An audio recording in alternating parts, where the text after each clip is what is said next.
Good morning. Opening arts വിത്ത് മൈഫിന്റെ പുതിയൊരു സെഷനിലേക്ക് എല്ലാ പ്രേക്ഷകരെയും സ്വാഗതം ചെയ്യുകയാണ്. ഒപ്പമുള്ളത് ഞങ്ങളുടെ റിസർച്ച് ഹെഡ് സൂരജ് സാറാണ്. Suraj sir, good morning. Happy morning Jasmine. Yes, ഏതായാലും നമ്മൾ മാർക്കറ്റിലേക്ക് നോക്കുന്ന സമയത്ത് ഇന്നൊരു പോസിറ്റീവ് നോട്ടിൽ തന്നെയാണ് ട്രേഡിംഗ് വീണ്ടും എത്തിയിരിക്കുന്നത് എന്ന് തന്നെ പറയാം. 100-ലധികം പോയിന്റുകളുടെ ഒരു മുന്നേറ്റം ആദ്യ മിനിറ്റിൽ തന്നെ നിഫ്റ്റിയിൽ കാണുന്നുണ്ട്.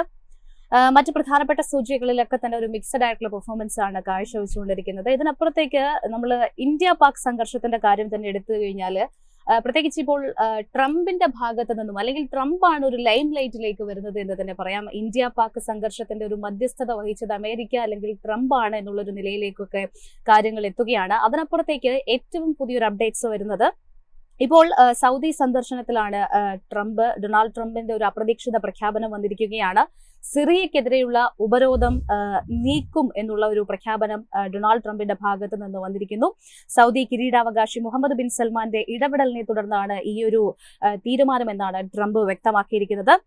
സൂരജ് സാർ, നമ്മൾ ട്രംപിന്റെ പല തീരുമാനങ്ങളും ലോക രാജ്യങ്ങളെ തന്നെ കുഴയ്ക്കുന്ന നിലയിലേക്ക് പോയിട്ടുണ്ടായിരുന്നു. എസ്പെഷ്യലി ട്രേഡ്, താരിഫ് വാർ ഒക്കെ തന്നെ നിലനിന്നിരുന്ന സമയത്ത് ഇപ്പോൾ അതിലൊരു മൊറട്ടോറിയം ഒക്കെ തന്നെ നിലനിൽക്കുന്നു. അതിനപ്പുറത്തേക്ക് നമ്മൾ നോക്കുന്ന സമയത്ത് ട്രംപ് എന്ന് പറയുന്ന ഒരു പൊളിറ്റിക്കൽ ലീഡർ ഒന്ന് മയപ്പെടുന്നതായിട്ട് കാണാൻ സാധിക്കുന്നുണ്ട്. പ്രത്യേകിച്ച് അമേരിക്ക ചൈന വ്യാപാര യുദ്ധത്തിനൊക്കെ തന്നെ ഒരു അന്ത്യം വരുന്നു. അങ്ങനെ ലോക രാജ്യങ്ങൾക്ക് മുന്നിൽ ട്രംപിന്റെ ഒരു ഇമേജ് കോൺഷ്യസ്നെസ് കൂടുന്നു എന്ന് തന്നെ നമുക്ക് വ്യക്തമാകുന്നുണ്ട്. അതോടൊപ്പം തന്നെ ഒരു സെന്റർ ഓഫ് അട്രാക്ഷൻ എന്ന നിലയിലേക്ക് ട്രംപ് മാറുകയാണോ ഈ വേൾഡിന് മുന്നിൽ എന്നുള്ള ഒരു ചോദ്യം കൂടെ അവിടെ നിലനിൽക്കുന്നുണ്ട്. പ്രത്യേകിച്ച് ട്രംപിന്റെ ഒരു ഫേസ് നമ്മൾ ഇങ്ങോട്ട് നോക്കുകയാണെന്നുണ്ടെങ്കിൽ, ആദ്യം വളരെ റിജിഡ് ആയിട്ടുള്ള ഒരു ട്രംപിനെയായിരുന്നു നമുക്ക് കാണാൻ സാധിച്ചത്. പിന്നീട് ഓരോ ഘട്ടങ്ങളിലേക്ക് വരുന്ന സമയത്ത് പല രാജ്യങ്ങളുമായിട്ട് അദ്ദേഹം ഒരു സൗഹൃദ ബന്ധം സ്ഥാപിക്കുന്ന നിലയിലേക്ക് വരെ എത്തുന്നില്ല. ജാസ്മിൻ, ഇതപ്പോൾ ആദ്യം തന്നെ നമ്മളിപ്പോൾ ഈ വീക്ക് തുടങ്ങിയപ്പോൾ ഏതാണ്ട് നല്ലൊരു ഫാബുലസ് മൺഡേ നമുക്ക് കിട്ടി, അല്ലെ? അത് നമ്മൾ പറയുന്നത് ഗ്രേറ്റ് മൺഡേ എന്നാണ് പറയുന്നത്. എന്താ, ട്യൂസ്ഡേ വാസ് എ പോസ്. ഇന്നലെ നമ്മൾ കണ്ടത് ഏതാണ്ട് മൺഡേ ഉണ്ടാക്കിയ അത്രയും പ്രോഫിറ്റിന്റെ 40% തിരിച്ചു കൊണ്ടുപോയ ഒരു മാർക്കറ്റാണ് നമ്മൾ ട്യൂസ്ഡേ കണ്ടത്. ഇതാ വീണ്ടും മാർക്കറ്റ് പോസിറ്റീവായിട്ട് ഓപ്പൺ ചെയ്തിരിക്കുന്നു. സ്ട്രക്ചറലി മാർക്കറ്റ് ഒരു ബുൾ മാർക്കറ്റ് തന്നെയാണ്. കാര്യം എന്തൊക്കെ നെഗറ്റീവ് ന്യൂസ് ഉണ്ടോ അതെല്ലാം മാറി മറിഞ്ഞിരിക്കുന്നു എന്നുള്ളതാണ്. പിന്നെ രണ്ടാമത് എനിക്ക് തോന്നുന്നു ഈ S&P 500 ഈ കൊല്ലത്തേക്കുള്ള എല്ലാ ലോസസും ഇറേസ് ചെയ്തു. അങ്ങനെ ഫസ്റ്റ് ടൈം ഈ ഇയറിൽ അവർ ബ്ലാക്കിലേക്ക് മാറി എന്നുള്ളത് വളരെ ഇമ്പോർട്ടൻ്റ് ആയിട്ടുള്ള ഒരു കാര്യം തന്നെയാണ്. പിന്നെ അത് കൂടാതെ തന്നെ ഇപ്പൊ ഇൻഫ്ലേഷൻ ഫിഗേഴ്സ് നമ്മുടെ ഇപ്പൊ ഇന്ത്യയിൽ വന്നതും ഏതാണ്ട് 3.16% ആണ്. അത് ഏതാണ്ട് 6 കൊല്ലത്തെ ഏറ്റവും കുറവായിട്ടുള്ള ഒരു ഫിഗറാണ് വന്നേക്കുന്നത്. ഇത് കൂടാതെ തന്നെ US ഇൻഫ്ലേഷൻ 2.3%, അത് 4 കൊല്ലത്തെ ഏറ്റവും താഴെയാണ്.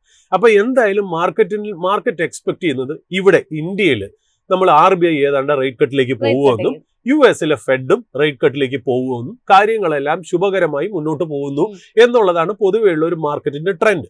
അതുകൊണ്ട് തന്നെ മാർക്കറ്റ് ഒരു സ്ട്രക്ചറൽ ആയിട്ടുള്ള ഒരു ബുൾ മാർക്കറ്റ് തന്നെ കണ്ടിന്യൂ ചെയ്യുന്നു. സെൽ ഓൺ റാലീസ് എന്ന് പറയുന്ന ആ മാർക്കറ്റിന്റെ ക്യാരക്ടർ മാറി ഇപ്പൊ ബൈ ഓൺ ഡിപ്സ് എന്നുള്ള രീതിയിലേക്കായി. നല്ല ക്ലാസിക് സ്റ്റോക്സ് അല്ലെങ്കിൽ നല്ല ക്ലാസിക് ട്രെൻഡ്സ് കിട്ടുകയാണെങ്കിൽ നല്ല രീതിയിലുള്ള വെൽത്ത് ക്രിയേഷൻ ചെയ്യാം എന്നുള്ളത് മാർക്കറ്റിന്റെ ഒരു ട്രെൻഡ് അല്ലെങ്കിൽ ടെക്സ്ചർ തന്നെ അങ്ങനെ ആയി എന്നുള്ള ഒരു കാര്യം. രണ്ടാമത്തെ കാര്യം, ഈ പറയുന്ന പോലെ ബെസ്റ്റ് ആക്ടർക്കുള്ള അവാർഡ് ട്രംപ് കൊണ്ടുപോയി, ബെസ്റ്റ് കൺട്രിക്കുള്ള അവാർഡ് ചൈനയും കൊണ്ടുപോയി എന്നുള്ള കാര്യം എന്ന് വെച്ചാൽ ഇപ്പം നമ്മൾ പറഞ്ഞ പോലെ ടാരിഫിന്റെയൊക്കെ കാര്യങ്ങളിൽ ട്രംപ് നമ്മളോട് പറഞ്ഞു വെച്ചാൽ, ലോകത്തിനോട് പറഞ്ഞു വെച്ചത് റെസിപ്രോക്കൽ ടാരിഫ് വെച്ച ഒരു രാജ്യമായിട്ടും എനിക്ക് യാതൊരു ബന്ധമില്ല എന്ന് പറഞ്ഞ വ്യക്തി അത് കേട്ടിട്ട് നല്ല മാന്യമായിട്ട് പണിയെടുത്ത് UK, ജപ്പാൻ, കൊറിയ, ഇന്ത്യ പോലെയുള്ള രാജ്യങ്ങളൊക്കെ നഷ്ടത്തിലായി എന്നുള്ളത് മാത്രമല്ല, റിറ്റാലിയേറ്ററി താരിഫ് വെച്ചത് ഏതാണ്ട് 125 to 145% ടാരിഫ് വെച്ച ചൈന ഏറ്റവും ഗുഡ് ബോയ് ആയി ട്രംപിന്റെ ബുക്കിലേക്ക് മാറി എന്നുള്ള. ഞാൻ ഈ ട്രംപിന്റെ സ്വഭാവത്തിൽ കാണുന്ന ഒരു വളരെ വലിയ പ്രത്യേകതയുണ്ട്. അതായത് ഇപ്രാവശ്യത്തെ ട്രംപ് ഒരു ട്രൂ ബിസിനസ്മാൻ ആണ്. ഈവൻ നമ്മുടെ തന്നെ യൂട്യൂബ് വീഡിയോന്റെ അടിയിൽ പല പ്രേക്ഷകരും മെസ്സേജ് ഇട്ടിരുന്നത് Trump is a businessman. Absolutely correct. Trump എന്ന് പറയുന്നതിന്റെ ഒരു ബിസിനസ് അക്യൂമൻ ആണ്. ഇപ്പൊ ആ രാജ്യത്തെ വെച്ച് നോക്കുമ്പോൾ അദ്ദേഹത്തിനെ കുറ്റം പറയാക്കൂല. നമുക്ക് ഇവിടെ നിന്ന് സർക്കാസ്റ്റിക് ആയിട്ട് നമുക്ക് സംസാരിക്കാൻ എന്നല്ലാതെ ഒരു അമേരിക്കനെ സംബന്ധിച്ചിടത്തോളം ട്രംപ് ചെയ്യുന്നതൊക്കെ അവരുടെ എക്കണോമിക്ക് ഗുണപരമായിട്ടുള്ള കാര്യങ്ങളാണ്. അവിടെ ട്രംപിന്റെ business skills and negotiation skills and management skills ആണ് അവിടെ പ്രത്യേകതയായിട്ട് വന്നത്. ഇപ്പോൾ നോക്കൂ, ടെററിസത്തെ ഇതിനിടെ വലിയ വർത്താനം പറഞ്ഞതും ഒരുപാട് അറബ് കൺട്രീസ് ഇതിനെ സപ്പോർട്ട് ചെയ്യണമെന്നും പറഞ്ഞ ട്രംപിന്റെ ഗതിയും നിലയും എന്താന്ന് നമുക്ക് നോക്കാം. ഇപ്പൊ ട്രംപ് എന്താ പറയുക, നമ്മുടെ സൗദി അറേബ്യയിലാണ്. സൗദി അറേബ്യയിൽ അദ്ദേഹം എടുത്ത പോളിസി എന്താണ്? നെഗോസിയേഷൻ ആണ്. അവിടെ സൗദി അറേബ്യൻ എന്താ പറയുക കിങ്ഡം ഏതാണ്ട് 1 ട്രില്യൺ ഓഫ് ഇൻവെസ്റ്റ്മെന്റ്സ് അമേരിക്കയിലേക്ക് പ്രോമിസ് ചെയ്തു. അതോടുകൂടി അടുത്ത ഒരു ട്രംപിനെ, അതായത് കൂളായിട്ടുള്ള ട്രംപിനെയാണ് കാണുന്നത്. ഇപ്പൊ ട്രംപിന്റെ മുഖത്ത് ചിരിയുണ്ട്, എല്ലാ കാര്യങ്ങളും ട്രംപിന്റെ മുഖത്തേക്ക് വരുന്നു. ഇവിടുന്ന് അദ്ദേഹം പോകുന്നത് എനിക്ക് തോന്നുന്നു ഖത്തറിലേക്കാണ്. ഖത്തർ ഇദ്ദേഹം വരുന്നതിന് മുമ്പ് തന്നെ എയർഫോഴ്സ് 1 എന്ന് പറയുന്ന പ്ലെയിൻ ഞങ്ങൾ ഗിഫ്റ്റ് ആയിട്ട് തരാൻ ആഗ്രഹിക്കുന്നു. അതിൽ സന്തോഷപ്പെട്ട ട്രംപിനെയാണ് നമ്മൾ കാണുന്നത് എന്നുള്ളത്. മൂന്നാമത് അവിടുന്ന് ട്രംപ് പോണ UAE-യിലാണ്. അവിടെ എന്താ സംഭവിക്കാൻ പോണെന്ന് അറിയില്ല. പക്ഷെ ഇത്രയും രാജ്യങ്ങൾ അദ്ദേഹത്തിന്റെ മിഡിൽ ഈസ്റ്റ് യാത്രകളിൽ അദ്ദേഹത്തിന്റെ ഏറ്റവും മോസ്റ്റ് ഫ്രണ്ട്ലി നേഷനായ ഇസ്രായേൽ ടച്ച് ചെയ്യണില്ല എന്നുള്ളതാണ് ഇമ്പോർട്ടന്റ് ആയിട്ടുള്ള ഒരു കാര്യം തന്നെ. ഇത് എന്താണ് അദ്ദേഹത്തിന്റെ ഫോറിൻ പോളിസിയിൽ അല്ലെങ്കിൽ ട്രേഡ് പോളിസിയിലുള്ള സ്ട്രാറ്റജിക് ഷിഫ്റ്റ് എന്നുള്ളതാണ് ലോകം ഉറ്റുനോക്കുന്നത്. അതായത് നമ്മൾ ഇത്രയും നാൾ കണ്ടത് ഒരു ഹാർഡ് കോർ ട്രംപ്. ആ ട്രംപ് എന്ന് പറയുന്ന ആള് എന്താ പറയുക, ട്രേഡ് ഒക്കെ നോക്കുന്നതിന്റെ കൂടെ തന്നെ നാഷണൽ സെക്യൂരിറ്റി, ഗ്ലോബൽ സെക്യൂരിറ്റിയെ കുറിച്ച് വളരെ കൺസേൺഡ് ആയിട്ടുള്ള ഒരു വ്യക്തി. ഇപ്പൊ സംസാരങ്ങളിൽ ഒന്നും അതില്ല. അദ്ദേഹം ഏതാണ്ട് മുഴുവൻ ശ്രദ്ധയും ട്രേഡിൽ മാത്രം കോൺസെൻട്രേറ്റ് ചെയ്യുന്ന ട്രംപിനെയാണ് നമ്മൾ കണ്ടുവരുന്നത് എന്നുള്ള ഒരു കാര്യം. രണ്ടാമത് ചൈന. ഈ പറഞ്ഞ പോലെ ഈ ട്രേഡിന്റെ എല്ലാ ബെനിഫിറ്റും ചൈന എന്ന് പറയുന്ന ഒരു കൺട്രിക്ക് കിട്ടി എന്നുള്ളതാണ് കാര്യം. ഈ 90 days മൊറട്ടോറിയത്തിൽ ഏതാണ്ട് എനിക്ക് തോന്നുന്നു എത്ര പെർസെന്റേജ്, 30% അല്ലെ, 30% ആയിട്ട് ടാരിഫ് അല്ലെങ്കിൽ ഡ്യൂട്ടി റേറ്റിനെ US കുറച്ചതോടുകൂടി US-ന് അത്ര രീതിയിൽ അല്ല, ചൈനയ്ക്ക് അത്ര രീതിയിൽ ഒരു ട്രേഡിന് ബുദ്ധിമുട്ടുണ്ടാവുന്ന ഒന്നും വിശ്വസിക്കുന്നില്ല. ഇനി 90 days-നുള്ളിൽ അവരെന്തെങ്കിലും വർക്കൗട്ട് ചെയ്യുകയും ചെയ്യും. എനിക്ക് തോന്നുന്നു സ്വിറ്റ്സർലൻഡിൽ US-ഉം ഈ പറയുന്ന പോലെ ചൈനയും തമ്മിലുള്ള ഒരു ട്രേഡ് ടോക്ക് ഉണ്ട്. സൈമുൾട്ടേനിയസ്ലി എനിക്ക് തോന്നുന്നു ഈ ആഴ്ച തന്നെ എനിക്ക് പീയൂഷ് ഗോയലിന്റെ, നമ്മുടെ ട്രേഡ് ആൻഡ് കോമേഴ്സ് മിനിസ്റ്ററിന്റെ നേതൃത്വത്തിൽ ഒരു ഡെലിഗേഷൻ US-ലേക്ക് പോകുന്നുണ്ട്. 4 ദിവസമോ 5 ദിവസമോ നീണ്ടു നിൽക്കുന്ന ഒരു ട്രേഡ് ടോക്കിലേക്ക് പോകുന്നു എന്നുള്ള. ഇതിൽ നിന്ന് നമുക്ക് കിട്ടുന്ന പാഠം എന്താണെന്നറിയോ, ഇവരെ ആരും വിശ്വസിക്കാൻ കൊള്ളൂല എന്നുള്ള. അതായത് നമുക്ക് നമ്മുടേതായ ഒരു മാർക്കറ്റ് നമ്മൾ ക്രിയേറ്റ് ചെയ്തെടുക്കുകയും നമ്മുടേതായ പ്രോഡക്ട്സിനും സർവീസിനും അതിൻ്റെതായ മാർക്കറ്റ് ഇന്റർനാഷണൽ അറീനയിൽ ക്രിയേറ്റ് ചെയ്ത് എടുക്കുകയാണെങ്കിൽ തീർച്ചയായിട്ടും നമുക്ക് അതിനകത്തൊരു ഗ്രോത്ത് ഉണ്ടാവും എന്നുള്ള കാര്യത്തിന് യാതൊരു സംശയമില്ല. അപ്പൊ the ball is back in our court. അതായത് നമ്മളെ സംബന്ധിച്ച് ഇപ്പൊ എന്താ, നമ്മൾ ഇനി ആരായിട്ട് ട്രേഡ് നെഗോസിയേഷൻ ചെയ്യുന്നു എന്നൊന്നും മാത്രമല്ല, നമ്മുടെ കമ്പനികൾ, കോർപ്പറേറ്റുകൾ, ഗവൺമെന്റുകൾ അല്ലെങ്കിൽ complete ecosystem, Indian business and financial ecosystem നല്ല ഇന്നോവേഷൻസും റിസർച്ച് ആൻഡ് ഡെവലപ്മെന്റും കൊണ്ടുവന്ന് നല്ല പ്രോഡക്ട്സും സർവീസും കൊണ്ടുവന്ന് ഗ്ലോബലി കോമ്പറ്റീറ്റീവ് ആവുക എന്നുള്ളതാണ് നമുക്ക് കിട്ടുന്ന ഒരു പാഠം തന്നെ. കാര്യം എന്ന് വെച്ചാൽ നമ്മളിപ്പോൾ മനസ്സിലാക്കേണ്ട കാര്യം, ഞാൻ ഇത് പറയുമ്പോൾ തന്നെ ഞാൻ എന്തുകൊണ്ട് പറയുന്നത് വെച്ചാൽ, നമ്മുടെ ഏർണിങ്സ് പെർ ഷെയർ എന്ന് നമ്മൾ സാധാരണ ഒരു എന്താ പറയുക ഒരു പാരാമീറ്റർ ഉണ്ടല്ലോ. ഞാൻ കൂടുതൽ എന്താ പറയുക ടെക്നിക്കൽ വാക്ക് ഉപയോഗിച്ച് നമ്മുടെ പ്രേക്ഷകരെ കൺഫ്യൂഷൻ ആക്കലാണ്. Earnings per share of a company എന്ന് നമ്മൾ പറഞ്ഞാൽ അതിന്റെ ടോട്ടൽ ഇൻകം, അത് എത്രത്തോളം ഇൻകം ആണോ റവന്യൂ ആണോ ഒരു കൊല്ലം ജനറേറ്റ് ചെയ്യണേ, അത് ഡിവൈഡഡ് ബൈ ആ കമ്പനിയുടെ ടോട്ടൽ നമ്പർ ഓഫ് ഷെയർസ്.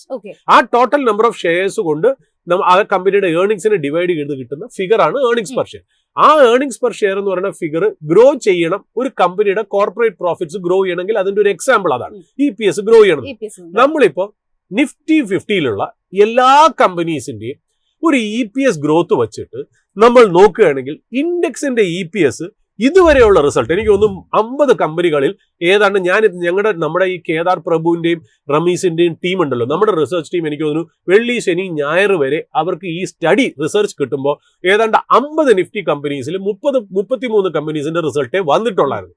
അതിൽ നമുക്ക് കിട്ടിയ ഒരു ഇൻഫർമേഷൻ അനുസരിച്ച് ഏതാണ്ട് ഇയർ ഓൺ ഇയർ ആയിട്ട് 4.7% ഗ്രോത്ത് മാത്രമേ നടന്നിട്ടുള്ളൂ എന്നാണ്. അതായത് കോർപ്പറേറ്റ് ഏർണിങ്സ് ഇന്ത്യയിലെ ടോപ്പ് നിഫ്റ്റി കമ്പനീസിന്റെ സ്ലോ ഡൗൺ ചെയ്തിരിക്കുന്നു എന്നുള്ളത് വളരെ ഇമ്പോർട്ടന്റ് ആയിട്ടുള്ള കാര്യം. എന്നാൽ നെറ്റ് പ്രോഫിറ്റിൽ ഗ്രോത്ത് നമുക്ക് വന്നു കാണും. കാര്യം വെച്ചാൽ ഈ നെറ്റ് പ്രോഫിറ്റ് ഗ്രോത്ത് വരാനുള്ള കാരണം നമ്മൾ കോസ്റ്റ് എഫിഷ്യന്റ്, ഇപ്പൊ നമ്മുടെ ഒരു കമ്പനിയിൽ തന്നെ നമ്മുടെ റവന്യൂ അതേപോലെ നിലനിൽക്കുകയും അല്ലെങ്കിൽ 1%, 2% കുറയുകയും എന്നാൽ പ്രോഫിറ്റ് 10% ഷൂട്ട് ചെയ്യാനായിട്ടുള്ള കാര്യം വേറെ പല കാരണങ്ങളായിരിക്കാം. ഒന്ന്, നമുക്ക് എക്സ്ട്രാ ആയിട്ട് ഒരു ഇൻകം ചിലപ്പോൾ ജനറേറ്റ് ചെയ്ത് വന്നു കാണും, അത് 1 ടൈം ആയിരിക്കും. രണ്ടാമത്, നമ്മൾ കുറെ എംപ്ലോയീസിനെ പറഞ്ഞു വിട്ടു, കുറെ എന്താ പറയുക എക്സ്പെൻസസ് കുറച്ചാൽ തന്നെ നെറ്റ് പ്രോഫിറ്റ് ഇൻഫ്ലേറ്റഡ് ആയിട്ട് കാണിക്കും. എന്നാൽ നെറ്റ് റവന്യൂ എന്ന് പറയുന്നതാണ് ഒരു കമ്പനിയുടെ ഗ്രോത്തിനെ കാണിക്കുന്നത്. എന്നാൽ പ്രോഫിറ്റ് കാണിക്കുന്നത് ഒരു കമ്പനിയുടെ എഫിഷ്യൻസിയാണ്. അപ്പൊ ഗ്രോത്ത് എന്ന് പറഞ്ഞാൽ കമ്പാരിറ്റീവ് ബേസിസ് നിഫ്റ്റി കമ്പനീസിന്റെ 33 കമ്പനി വന്ന 50-ൽ 33 കമ്പനിയുടെയും നിഫ്റ്റി ഏർണിങ്സ് സ്ലോ ഡൗൺ ചെയ്തു എന്നുള്ളത് വളരെ ഇമ്പോർട്ടന്റ് ആയിട്ടുള്ള കാര്യം. അപ്പൊ ഞാൻ പറഞ്ഞു വന്ന ഒരു കാര്യം, അങ്ങനെ ഒരു എന്താ പറയുക ഒരു ഗ്രോത്ത് ഡൗണിലേക്ക് പൊയ്ക്കൊണ്ടിരിക്കുന്ന ഒരു സൈക്കിളിൽ കൂടെയാണ് നമ്മൾ പൊയ്ക്കൊണ്ടിരിക്കുന്നത്. എന്നാൽ ഇനി വരാൻ പോണ എൻവയറൺമെന്റ് എല്ലാം വളരെ നല്ലതാണ്. നമ്മൾ പലപ്പോഴായിട്ട് പറഞ്ഞിട്ടുണ്ട്, മാക്രോ എൻവയറൺമെന്റ് വളരെ നല്ലതാണ്. ഇൻഫ്ലേഷൻ ഇപ്പം ലോവസ്റ്റ് ആയി, എനിക്ക് തോന്നുന്നു 6 ഇയർ ലോവസ്റ്റിലേക്ക് വന്നു. GDP ഗ്രോത്ത് ഉണ്ട്. India continues to be the fastest growing economy. നമ്മുടെ കറന്റ് അക്കൗണ്ട് ഡെഫിസിറ്റ് കൺട്രോൾഡ് ആണ്, ഫിസിക്കൽ ഡെഫിസിറ്റ് കൺട്രോൾഡ് ആണ്, ട്രേഡ് ബാലൻസ് ഒക്കെ ഓക്കെ ആണ്, നമുക്ക് ആവശ്യത്തിന് ഗോൾഡ് റിസർവ്സ് ഉണ്ട്, നമുക്ക് ആവശ്യത്തിന് ഫോറക്സ് റിസർവ് ഉണ്ട്, ആവശ്യത്തിന് ഇമ്പോർട്ട് കവർ ചെയ്യാനുള്ള ഫോറക്സ് റിസർവ് നമ്മുടെ കയ്യിലുണ്ട്, ഇൻഡസ്ട്രിയൽ പ്രൊഡക്ഷൻ ഫിഗേഴ്സും നല്ലതാണ്, കോർപ്പറേറ്റ് ബാലൻസ് ഷീറ്റ് നല്ലതാണ്. അതായത് കമ്പനിയുടെ പ്രോഫിറ്റ് ഗ്രോത്ത് അല്ല ഏർണിംഗ്സ് ഗ്രോത്ത് കുറവാണെങ്കിൽ പോലും ബാലൻസ് ഷീറ്റ് നല്ല ഹെൽത്തിയാണ്. ബാങ്കിന്റെ NPS കൺട്രോൾഡ് ആണ്. ഇനി ഇൻട്രസ്റ്റ് റേറ്റ് താഴോട്ട് വരുന്ന ഒരു സൈക്കിളാണ്, കൺസംഷൻ ഇൻക്രീസ് ചെയ്യുന്ന ഒരു സൈക്കിളാണ്. ഇൻകം ടാക്സിന്റെയും എന്താ പറയുക റിഡക്ഷനിലോട് കൂടിയും അതുമല്ല RBIയുടെ ഇൻട്രസ്റ്റ് റേറ്റ് കുറയ്ക്കുന്നതോടുകൂടി കൺസംഷൻ നന്നായിട്ട് ഇംപ്രൂവ് ചെയ്യാനുള്ള ചാൻസ്. അപ്പൊ മാക്രോ എൻവയോൺമെന്റ്സ് ഒക്കെ വളരെ നല്ലതാണ്, കോർപ്പറേറ്റ് ബാലൻസ് ഷീറ്റുകൾ നല്ലതാണ്. ബട്ട് ഈവൻ ദെൻ നമ്മൾ ലാക്ക് ചെയ്യുന്ന സ്ഥലം ഇന്നോവേഷൻസ് ആണ്. ആ ഇന്നോവേഷൻസ് എന്ന് പറയുന്നത് goods and service. Of course സർവീസസിന്റെ കാര്യത്തിൽ ഇന്ത്യ വളരെ മോശമല്ല. നമ്മുടെ സോഫ്റ്റ്വെയർ സർവീസസ് തന്നെ അതിനുള്ള ഒരു ഉദാഹരണം തന്നെയാണ്. ഗ്ലോബലി വളരെ കോമ്പറ്റീറ്റീവ് ആയിട്ടുള്ള ഒരു ഇൻഡസ്ട്രിയാണ്. നമുക്ക് വലിയൊരു എക്കണോമിക് വാല്യൂ അഡീഷൻ ഉണ്ടാക്കുന്ന ഒരു സെക്ടറാണ് ഈ പറയുന്ന പോലെ IT എന്ന് പറയുന്നത്. ബട്ട് ഈവൻ ദെൻ ഗുഡ്സിന്റെ കാര്യത്തിൽ നമുക്കൊരു ഗ്ലോബൽ കമ്പനി പോലും ഇല്ല എന്നുള്ളതാണ് നമുക്ക് വരുന്നത്. അതായത് നമ്മുടെ ഇപ്പൊ പറയുന്ന ലോകത്തെല്ലാവരും ഇപ്പൊ നമ്മൾ ഒരു രാജ്യത്തിലേക്ക് പോയി എന്ന് വിചാരിക്കുക, ആ രാജ്യത്തിന്റെ ഫുഡ് ഹാബിറ്റ്സ് നമുക്ക് ഇഷ്ടം ഉണ്ടാവില്ല. ഉദാഹരണത്തിന് നമ്മൾ ചൈനയിൽ പോയി എന്ന് വിചാരിക്കുക, ചൈനയുടെ ക്യുസീൻ അല്ലെങ്കിൽ കുക്കിംഗ് രീതി ഒന്നും ചിലപ്പോൾ നമ്മുടെ പാലറ്റിന് ഇഷ്ടപ്പെടാത്ത രീതിയായിരിക്കാം. അപ്പം നമ്മൾ ആദ്യത്തെ ഒരു ദിവസം കഴിച്ചു നോക്കുമ്പോൾ ചൈന, വിയറ്റ്നാം അല്ലെങ്കിൽ സൗത്ത് ഈസ്റ്റ് ഏഷ്യൻ ഓറിയന്റൽ നേഷൻസിലൊക്കെ നമ്മൾ പോകുമ്പോൾ ചിലപ്പോൾ അവരുടെ ക്യുസീൻസ് ജപ്പാനിലൊക്കെ പോകുമ്പോൾ നമുക്ക് ഇഷ്ടപ്പെട്ടു എന്ന് വരില്ല.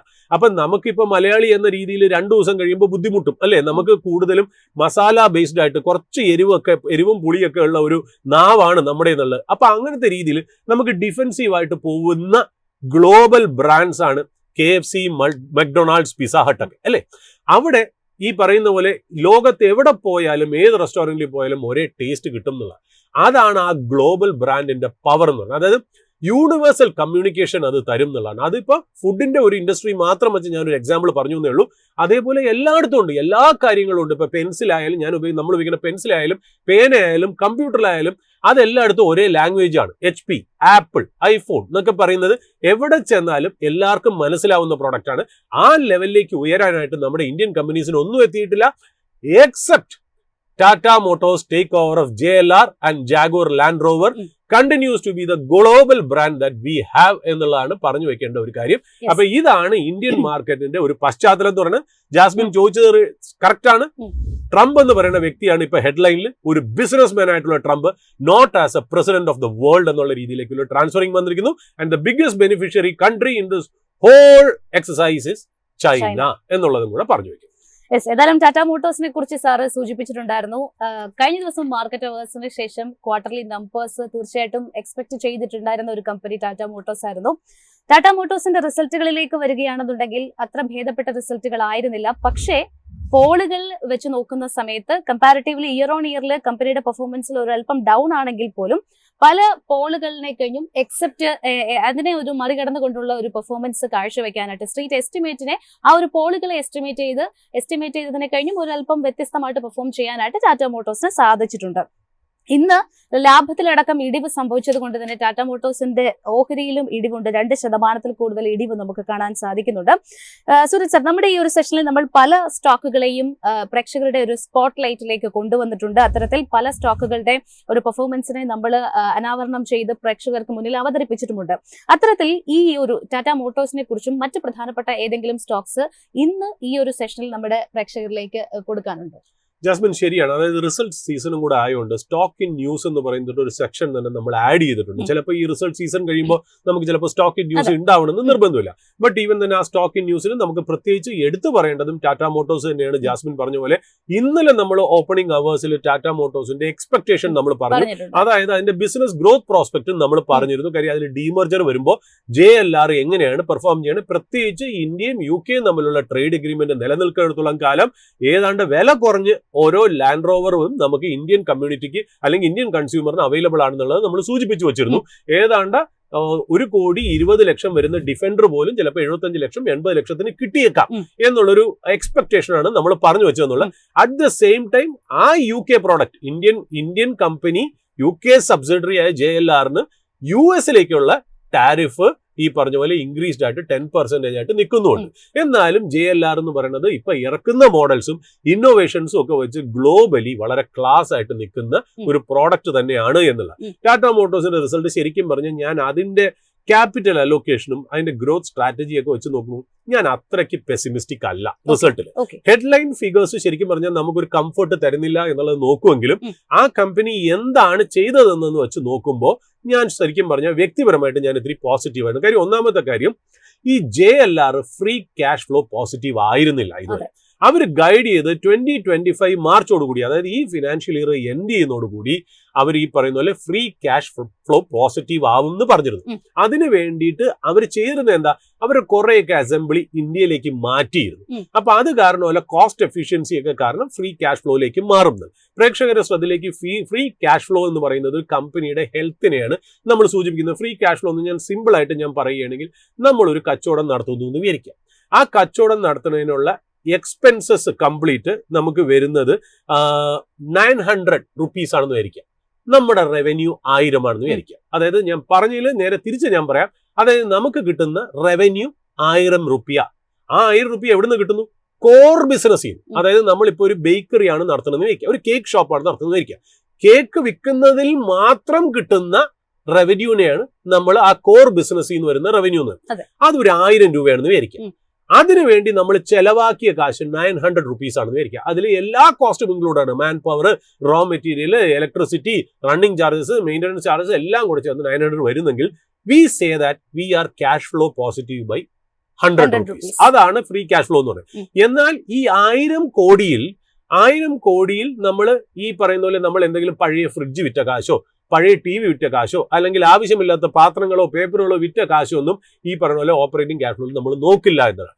ഡയറക്റ്റ് ബിസിനസ്സിൽ നിന്ന് എന്ത് കിട്ടുന്നോ അതിനുള്ള ചെലവ് വെച്ച് മൈനസ് ചെയ്ത് നോക്കുമ്പോൾ പോസിറ്റീവ് ആണെങ്കിൽ ഫ്രീ ക്യാഷ് ഫ്ലോ എന്നുള്ളത്. നമ്മുടെ ഇന്ത്യൻ മാർക്കറ്റിലെ പല കമ്പനിയും നമ്മൾ ഈ ഡിസ്കസ് ചെയ്യുന്ന മിഡ് ക്യാപ്പിൽ സ്മോൾ ക്യാപ്പിലുള്ള കമ്പനീസ് ക്യാഷ് ഫ്ലോ പോലും ഇല്ലാന്നുള്ളതാണ് നമുക്ക് കിട്ടുന്ന ഇൻഫർമേഷൻ. അതാണ് നമ്മൾ ജനങ്ങളോട് പറയുന്നത്. അതായത് നിങ്ങൾ റിസർച്ച് ചെയ്തിട്ട് വേണം സ്റ്റോക്ക് പിടിക്കാൻ. ഇപ്പൊ ജെൻസോൾ പോലെയുള്ള കമ്പനിയൊക്കെ നമുക്ക് ഇന്ത്യൻ മാർക്കറ്റിൽ തലക്കടിയായിട്ട് വരുന്നത് എന്തുകൊണ്ടെന്നറിയോ? ജനങ്ങൾ ആരും എന്റെ ക്യാഷ് ഫ്ലോനെ കുറിച്ച് നോക്കേണ്ടത്. എന്നെ സംബന്ധിച്ച് ഒരു പ്രൊമോട്ടറൊക്കെ ഓഫ് കോഴ്സ് നമുക്കൊരു പുതിയൊരു പ്രൊമോട്ടറിന്റെ എത്തിക്സും അല്ലെങ്കിൽ എഫിഷ്യൻസിയും അപ്രൈറ്റ്നെസ്സും ഒന്നും നമുക്ക് കമ്പനി തുടങ്ങുമ്പോൾ തന്നെ മനസ്സിലാവില്ല. പക്ഷെ there are different parameters which shows that a company is cleanly managed എന്നാണ്. And the most important part is free cash flow. അപ്പോൾ അവരുടെ JLR free cash flow positive ആയിരിക്കുന്നു എന്നുള്ളതാണ്. അത് തീർച്ചയായിട്ടും ഭയങ്കരമായിട്ടുള്ള ഒരു ഇമ്പോർട്ടന്റ് ആയിട്ടുള്ള ഡെവലപ്മെന്റ് ആണ്. Especially Tata Motors, when Tata Motors is going for A demerger of passenger vehicles and ഈ പറഞ്ഞ പോലെ commercial vehicles. So even then ഞാൻ ഈ പറഞ്ഞ പോലെ ഡീമർജ്ഡ് എന്റിറ്റിയിലെ പാസഞ്ചർ വെഹിക്കിൾ സെക്ഷനിൽ ഞാൻ പേഴ്സണലി ഓപ്റ്റിമിസ്റ്റിക് ആണ്. ബിസിനസ് പ്രോസ്പെക്റ്റിൽ എനിക്ക് സ്റ്റോക്കിന്റെ കാര്യം എനിക്കറിയില്ല, ഞാൻ ബിസിനസ് പ്രോസ്പെക്ട് പറഞ്ഞു വെക്കുന്നു. പിന്നെ സ്റ്റോക്കിൻ ന്യൂസ് ആയിട്ട് വരുന്നത് ഭാരതി എയർടെൽ ആണ്. അവിടെ സംസാരിക്കാനൊന്നുമില്ല.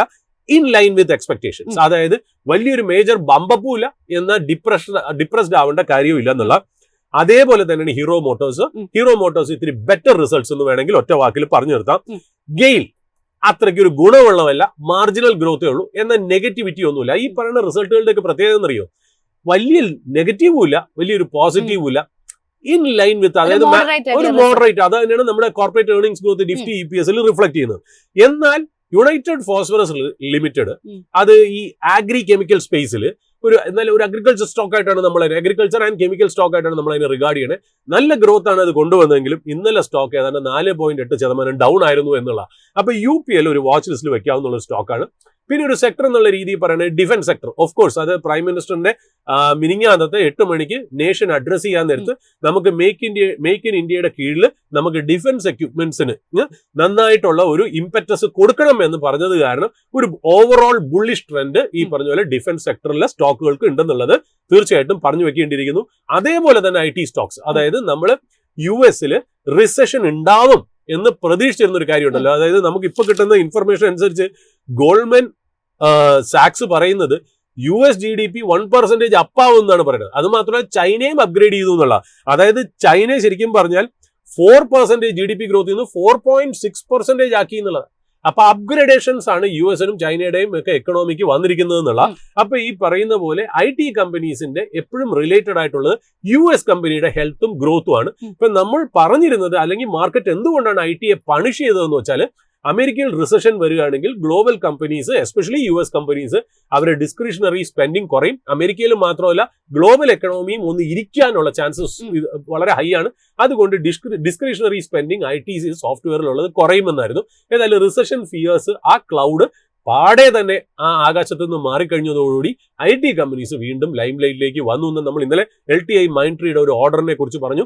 അവരുടെ മെർജറിന് ശേഷം L&T ഇൻഫോടെക്കും മൈൻട്രി ആയിട്ട് മെർജ് ചെയ്തതിനു ശേഷം ഏറ്റവും വലിയ ഓർഡറാണ് അവർക്ക് കിട്ടിയെന്നുള്ളത് പറഞ്ഞു വെക്കുന്നു. പിന്നെ ഈ അപ്സ്ട്രീം ഓയിൽ കമ്പനീസിന്, അതായത് ഇന്നലെ ഓയിൽ നമുക്ക് കയറി ഏതാണ്ട് 66% ആണ് ബ്രെന്റ് ക്രൂഡിന്റെ പ്രൈസ് വരുന്നത്. അത് കാരണം തന്നെ ഈ വീക്കിൽ ഓയിൽ അപ്സ്ട്രീം ഓയിൽ കമ്പനീസിന് ഒരു പോസിറ്റീവ് ബയസ് ഉണ്ടാവാം. പിന്നെ ഓഫ് കോഴ്സ് ഞാനതിൽ സർപ്രൈസ്ഡ് ആണ്, പറയാൻ ബുദ്ധിമുട്ടുണ്ടെങ്കിലും റേറ്റ് കട്ട് വരുന്നത് ബാങ്കിന് പോസിറ്റീവ് ആണ് എന്നുള്ളൊരു സെന്റിമെന്റും കൂടെ വരും.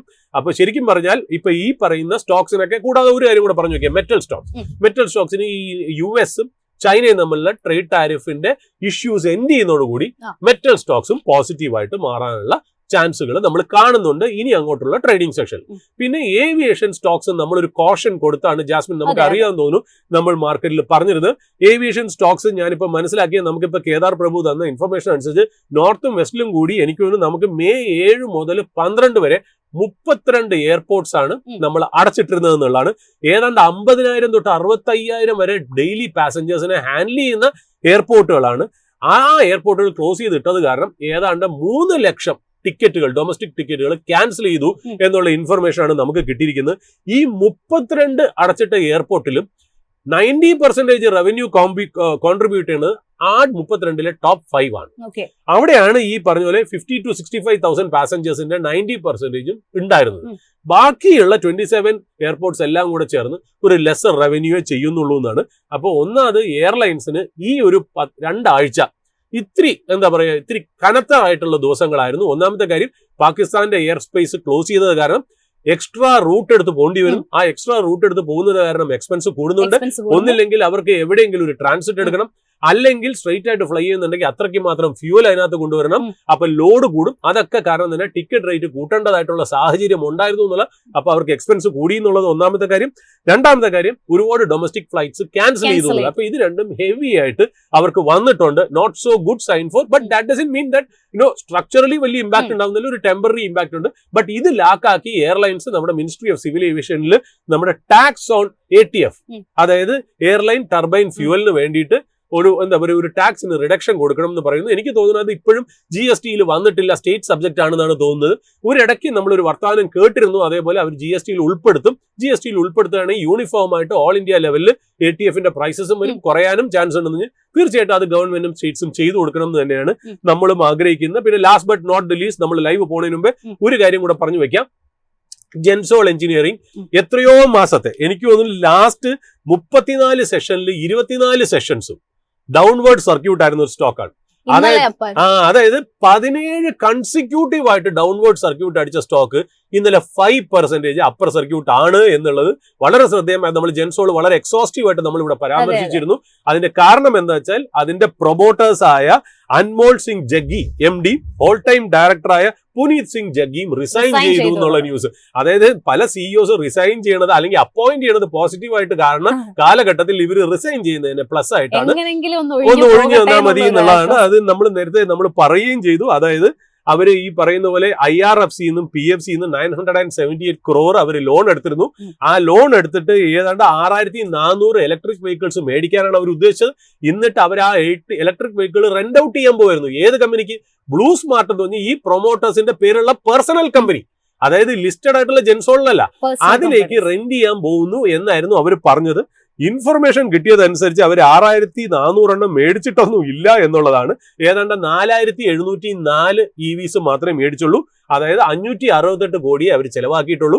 അപ്പൊ 978 ബാക്കിയുള്ള കാശ് കാണാനില്ല, മിസ്അപ്രോപ്രിയേറ്റ് ചെയ്തു എന്നുള്ളതായിരുന്നു അതിനകത്തുള്ള ഇൻഫർമേഷൻ.